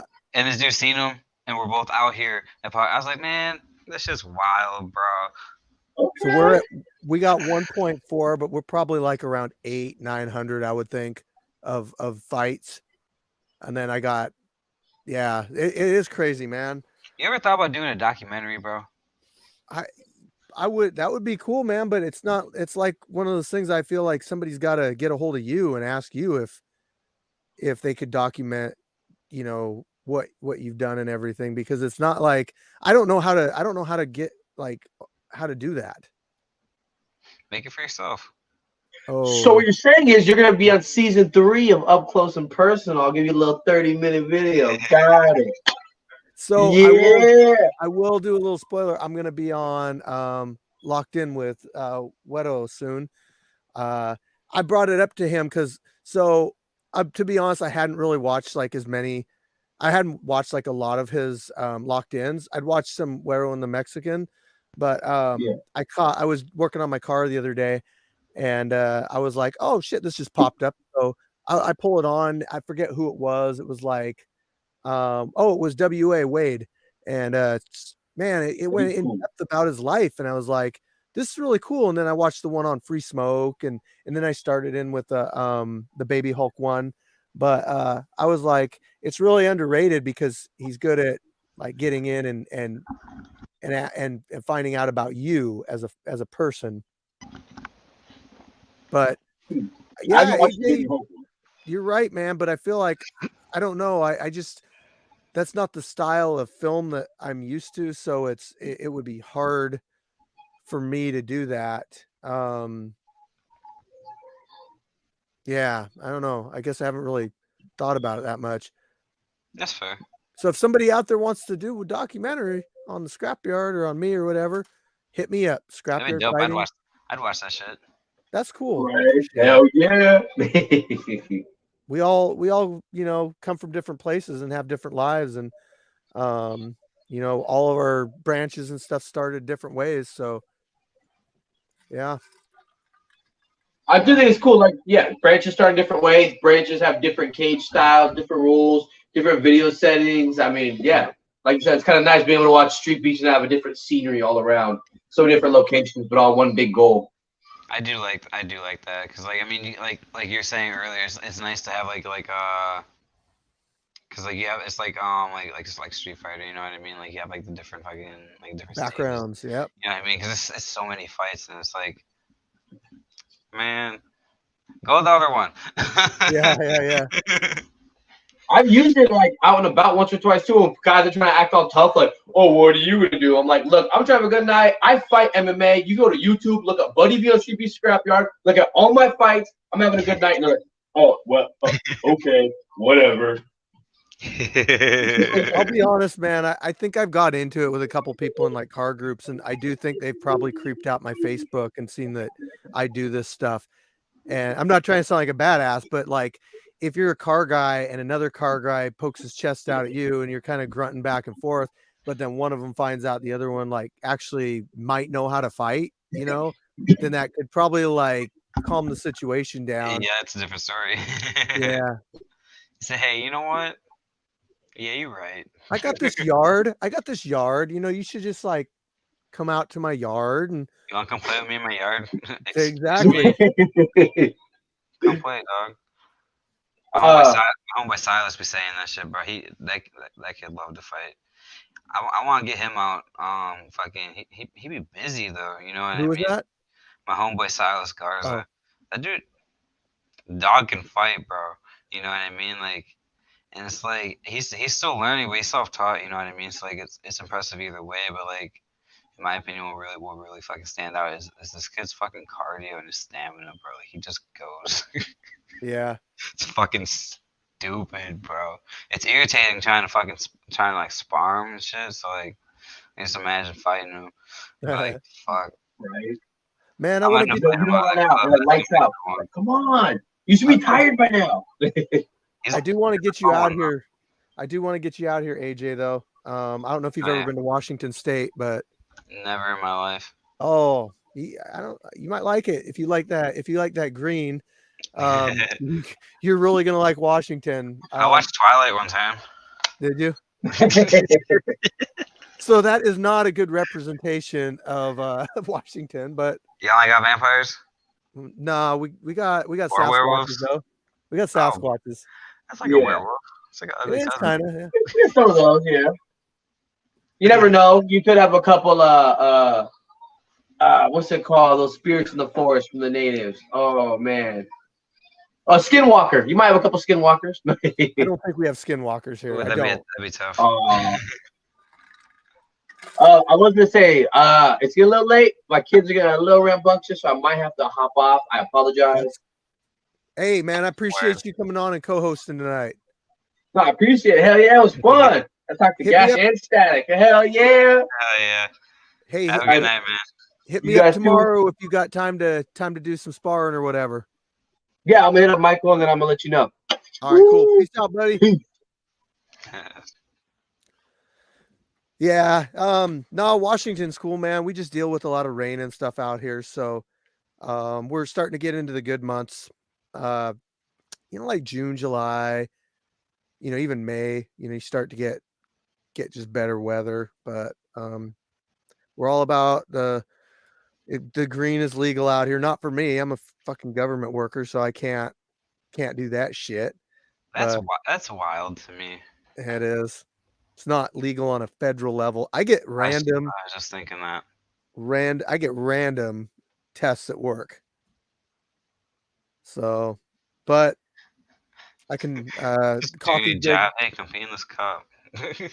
yeah, really. At work. It's like shit, man. But yeah, it'd be cool to get you out here. Maybe bring your boy out with you, get him a match too. Yeah, I think that'd be good for him. I think it'd be real good for him. I don't remember what he weighed in at. I think maybe like right around 200. So. What do you weigh? Like 225 right now. Okay, I'm trying to cut. I Same, usually like when he met me in Virginia, I was like 185, and I'm about 202 right now. But I'm doing this fasting thing. I'm gonna do it for a month. I'll probably get honestly, like, I can lose weight pretty quick. I'll probably be back down to 185 pretty easy. I got weigh in at 205 for the March event. Yeah. So I gotta get down there again. I was like, oof. Yeah. Man, if think about doing some fasting, it's actually not as bad as you think. I do a 18-hour, or it's 16 and 8. So I go 16 hours without eating. And now you sleep too, right? So that's like 8 hours of sleep in there. So half the time you're asleep. The other 8 hours you just don't eat and you just let yourself go. I can drink water, tea, black coffee, but you can't put any additives in it. Like you can't put any sugar or creamer in it or anything. And then you just kind of like, if you stay active, it's not hard to do. Like if you get out and do stuff, you kind of forget like you had to eat. Right. And what happens is your body just eats the fat instead of, because it doesn't have anything to eat. So the first thing it eats is fat. Okay. And if you get a workout in, like you hop on that treadmill, you'll burn it even faster. I just ordered a vertical climber. Yeah. Yeah, I got one of them bastards because fucking I never even seen one until I went out to the fucking UFC gym, bro. And I tried getting on one of those, and that shit, bro. Like I said, like I don't work out at all, so like that just sucked, dude. I was like, It looked like it was hard, but I didn't think it was this fucking hard.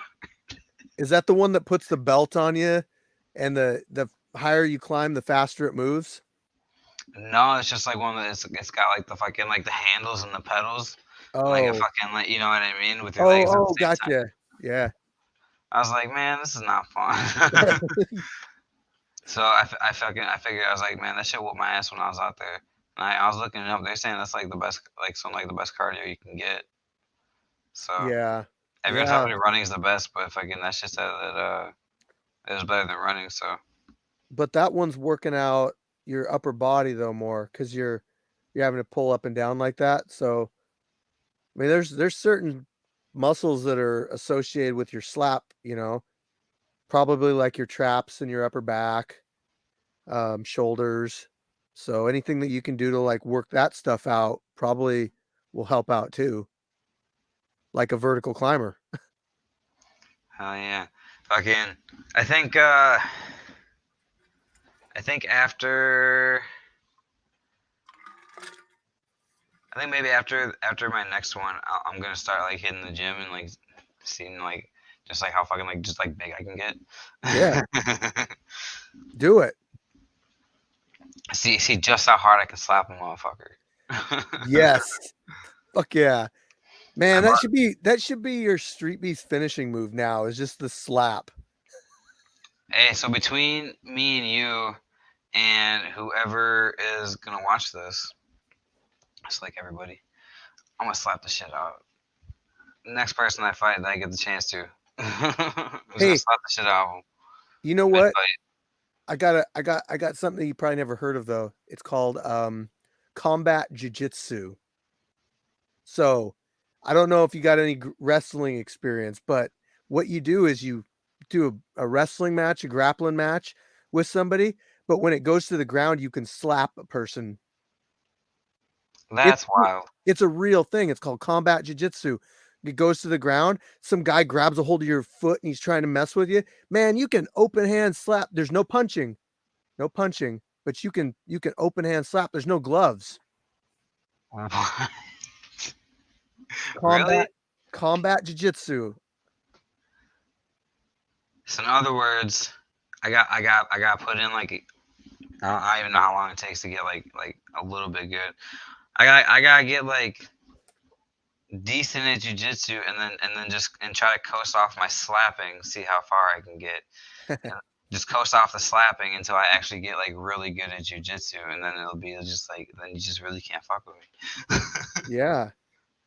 It's like what if you slap him and knock him out, dude? Like I think you just win. You win. It's not like illegal or anything. I don't think it is because it's legal to slap a person in the face, so you can't disqualify him because you slapped him too hard. Interesting. Look, combat jiu-jitsu. Yeah. About to catch me on that next year. Join a Brazilian jiu-jitsu. Try to get into some Brazilian jiu-jitsu school, and don't bring up that or anything. Just learn some jiu-jitsu, right? And get good. I'd say like if you put in like 6 months of jiu-jitsu, that you'd be able to like position yourself and be able to like work that slap in there really well. Nice. That'd be funny, dude. That'd be like, especially like if you got into like a league maybe or whatever that has like exposure, because it'd be like, oh man, power slammer fucking debuts combat jiu-jitsu. That'd be wild. I gotta grab a charger real quick. Okay. Oh man. I actually don't have anything else like wrote down that I was going to talk about tonight. We're winging it. We're winging it with chicken right now. So Good old chicken wing. Hell yeah. No, that's something that we haven't done yet though in the yard is a combat jiu-jitsu match. But back when we first started, we had a guy named True Grit. He wanted to do that. He wanted to do a match with somebody, but like I didn't have a lot of people back then, so I couldn't really find anybody to do that combat jiu-jitsu match with him. But that shit probably would have been pretty fire, I think. How good is this? How good is this ground game? Oh, he's really good. Yeah, he's Okay. he's an amateur fighter. but he's only like 140. But in jiu-jitsu, like that can matter and it can't matter, if that makes sense. Like if you're 130 pounds and you know how to do jiu-jitsu and the person's 200, it's going to be a bad day for the guy that's 200. So that's literally what that martial art was made for, was to beat bigger, stronger opponents. It's like Hoist Gracie back in the day. But there is a couple things that I want to talk to you about. Like I have ideas and I want to talk to you, but I don't want to do it on here because I don't want to put my ideas out there. Yeah, yeah, that's You know how that's that smart, goes, smart right? thinking. Yeah, yeah, Yeah. Um, it's like if you don't, it's like you gotta, it's like you gotta patent stuff now. yeah. Literally, uh, like that's what I did. I made my logo, and fucking before I even really showed anybody, I started looking up like how to like copyright it. yeah, Yeah, I fucking got that copyrighted ASAP. nice. Yeah. No, there's just some ideas. I don't know if any of them will ever work. I've always been the type of person though that like when I get a thought or something, I write it down in like one of these little books, and it's literally how I started the whole scrapyard. Was before I even thought about making it a branch of Street Beefs, I was writing out just a full book full of ideas and things. And when you write stuff down, it turns from like a dream into a goal. Yeah, Um, I don't know if you've ever heard that before, but it's a real thing. Like dreams are just something that you would would like to happen someday, but a goal is something that you're going to make happen. It's just that you got to take the steps to get there. yeah, I like that. Ben Shelley wants to know, this is solo static, how do we follow you? Facebook friendly, probably wants to know IG, all that stuff. You can go, static underscore slap. I have a Facebook page too. It's just static. It's a picture of me. I don't know how easily it comes up. Okay, maybe we could post it Can I put it in in the comments. Yeah. Oh, okay, I can go over right here. I got you.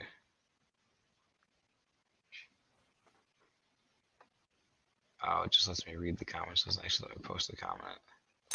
Man, that was crazy though the other day when I was talking to you about, I won't say who it is because I don't know if you're cool with people knowing, but like who messaged you while we were talking. Oh yeah, no, that's yeah, fucking Dana White, bro. Dude, I was like, what the hell? And and I feel like that probably wasn't the proper response, but like, I don't give a fuck. You know what? Hi, Dad. Dana's probably he's probably dealt with so many fighters and people over the year that he just like he realizes that everyone is just like different. They're gonna talk to him different. I get that out the scrapyard. Like when I meet all these new people and stuff, it's like there's just different ways to talk to different people, and not everybody comes from like the same background and stuff. So I'm sure Dana is like what like I not love, weirded out or anything. I love seeing this shit. Fucking bro, my homeboy slapped Jesus. He came out. He came out in a whole ass adult diaper for weigh-ins. He weighed in an adult diaper, bro. Just only wearing the diaper. Oh my god. That shit was awesome. He did that shit and like and Dana just laughed, bro. Like didn't even fucking phase him. Yep. Well, Dana's seen people like Dennis Hallman. He He's fought seen some back in the shit. day, and he wore like the mankini during his fight, and I think something might have popped out during the fight. Dana Dana was not happy about that. Um, yeah. So did the street beefs ever get brought up like amongst you guys in the house? Yeah, there's actually two. I want to say two. I don't. I don't know if you can. No, 3.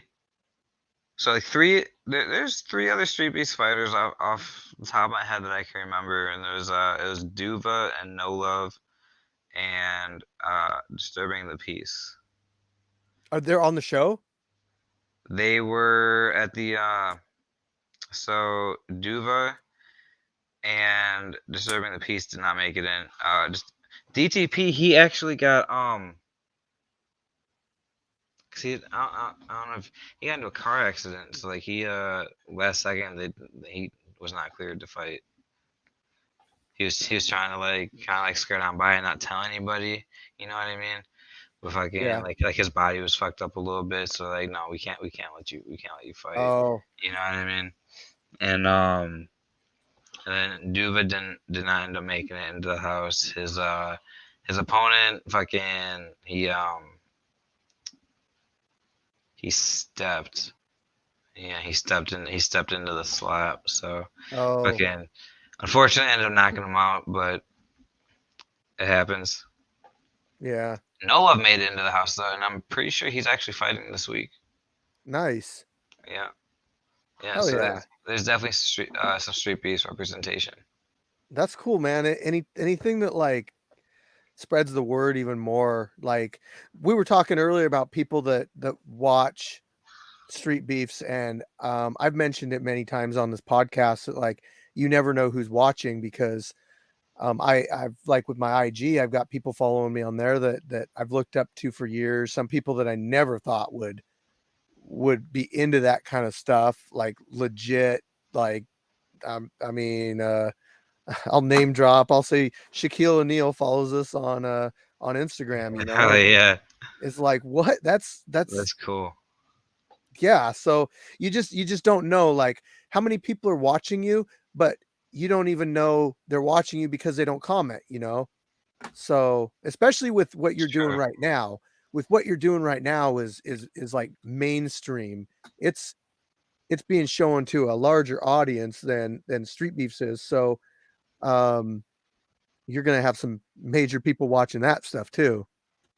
Yeah, you know, and like it was wild. So fucking my homeboy Vince, he came over and we watched the episode with me and my fiance Jessica, and we're hanging out on the couch, right? And there's like this part where they show this video. They had so we had a concert in our basement, and the fucking homie Scythe Gang 666 came out. They played, and there was a part where my buddy Michael Vanson, he's like, "What's your name? Like, what do you do? Like where can they find you?" And they put that part because like we sent in home videos, Mhm. and they put that part in the episode. So like we were watching the episode late, but we didn't fucking. It's like about right when that came up, my Instagram just fucking blew up.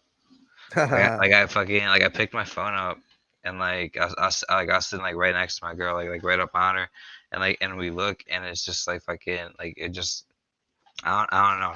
It was weird. Like it just like notification after notification. Like it was just like fucking just like flashing notifications, bro. It was Yeah. fucking wild. Instagram. Yeah. Yeah. I was like, what the fuck? I was like, you seeing this shit? How many Instagram followers you got? Not a lot. I got a decent amount. I just had I'm at okay, so like I've never had like a lot. I think the most I had was like 2,000. Mhm. But oh, that's fucking cute. I don't know if you can. Oh, that's my baby chilling. Oh yeah. It's the first thing I see when I open up Instagram. Nice. But so after that I got fucking 1,635. I started with just under 300 though, and then the episode Yeah. came out and fucking now I'm up to fucking. I was like, God damn, dude. If you want to know, like, if you want to further it even more, man, like make reels. That's what really will blow your You know, like and pictures don't like I tried that. I had here okay, perspective here.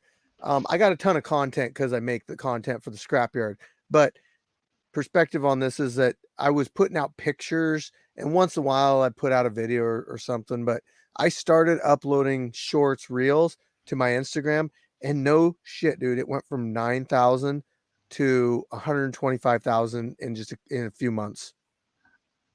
I mean, it's I just, believe that. but it's just that content, you know.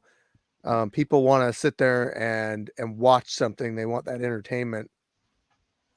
Yeah, I was gonna start doing that fucking just making shit like all the slap shit and then fucking Dude, I'll probably make a video from like start to finish. just start vlogging on there, like, so people know who you are and they're familiar with you, and then you're continuously like putting yourself out there and talking about all this stuff. Man, you become a face that people start to recognize, and then people will start following you. And there's people I follow on Facebook that they're just like weird, like they just do weird stuff on Facebook, but they put out reels all the time, and they're kind of entertaining to watch. So yeah, that's Yeah. that's Yeah. the way right now, man, is those shorts. Yeah, I'm trying to be out there. I'm trying to get the internet money. Whew. Yeah.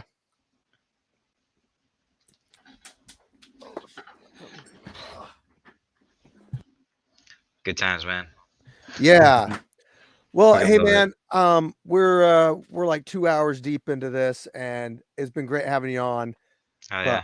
I think I'm gonna call it a night, and I do want Alright. to I do want to get on a call with you like pretty soon, just about some. I want to just bounce some ideas off you. It's just kind of like sharing some things that I was thinking about as far as like that could be pretty neat potentially. So, yeah, I'm excited to hear about it.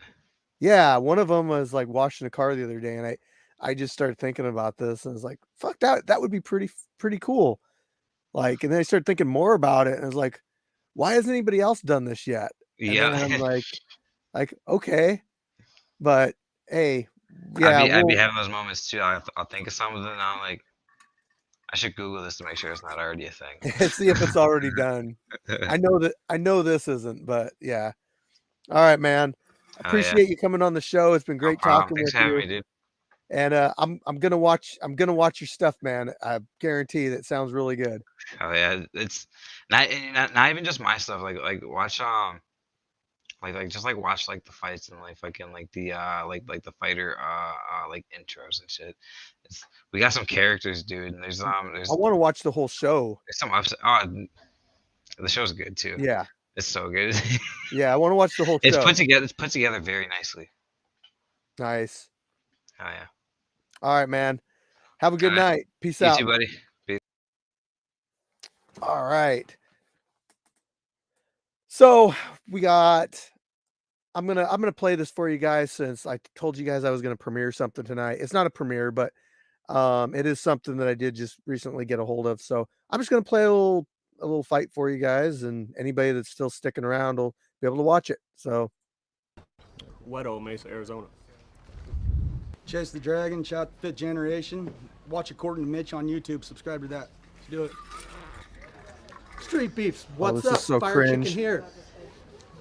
We got one of our featured matchups. I was so But bad. first, shout out to our sponsors, Peixoto Premium Clothing Line. Check out the link in the description. And Monica Bachelor, Train Healthier, Train Harder with Beamer. To my left, we got Chase the Dragon. He's 3-1 in the scrapyard. To my right, we got Wero. He's 1-1. Have a good fight, guys. Fighter, you ready? Fighter, you ready? yeah, I said Wero. That look he gave me. Oh, nice two there. Legs wide open. The push. Legs wide open. Inside leg kick. Ooh, nice jab. Good outside leg kick. Tying up. Right. Says it Muay Thai. I have to break them apart.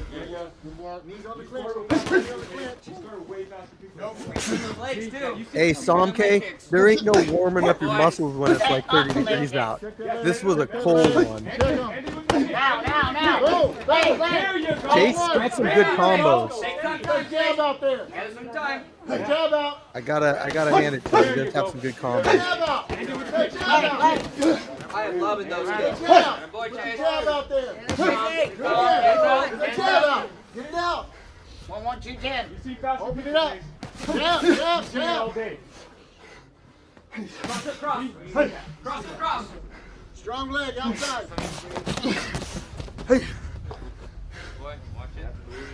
There's timekeeper Jeremy in the back. Long round, leg.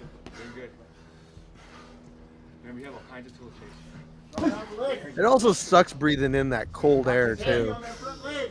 Strong round to the leg. That leg there all day. He's heavy on his leg. Yeah, I saw him KO was cold. There you go. There you go. Hit back. Take an angle shot. Hit back now. But he also made the choice to wear little Muay Thai shorts too. Follow up. Ooh, nice side kick. Yeah. Jab, jab, jab. Jab. Good jab out there. You're strong. 5, 4, 3, 2. That was straight gut. Okay, you be the judge. Yeah, He's got plenty of time. that's in the area, man. First round, we're going to call this one no contest. Fighter could not continue. Winner by decapitation. No, sorry. I'm fucking done fighting for a while, man. I got to take some time to let my fucking balls heal. See, I couldn't imagine because I had mine done 10 years ago. I couldn't imagine. Yeah, that's unfortunate. I remember at the time I was thinking like, damn, like I wish this fight could have continued on. Would have been great to see how it would have ended, but nut shots are a part of kickboxing. I mean, even more so than any other. He took 3 nut shots that year. Damn. I think he just had surgery too, like before that. So yeah, even worse. But guys, I'm done. The chicken's cooked. It's time for me to get off here. But I really appreciate you guys hanging out. Solo, Somk, Jeremy. I'm not gonna go through. We had a lot of people. So again, love y'all. Fire chicken out. Psh.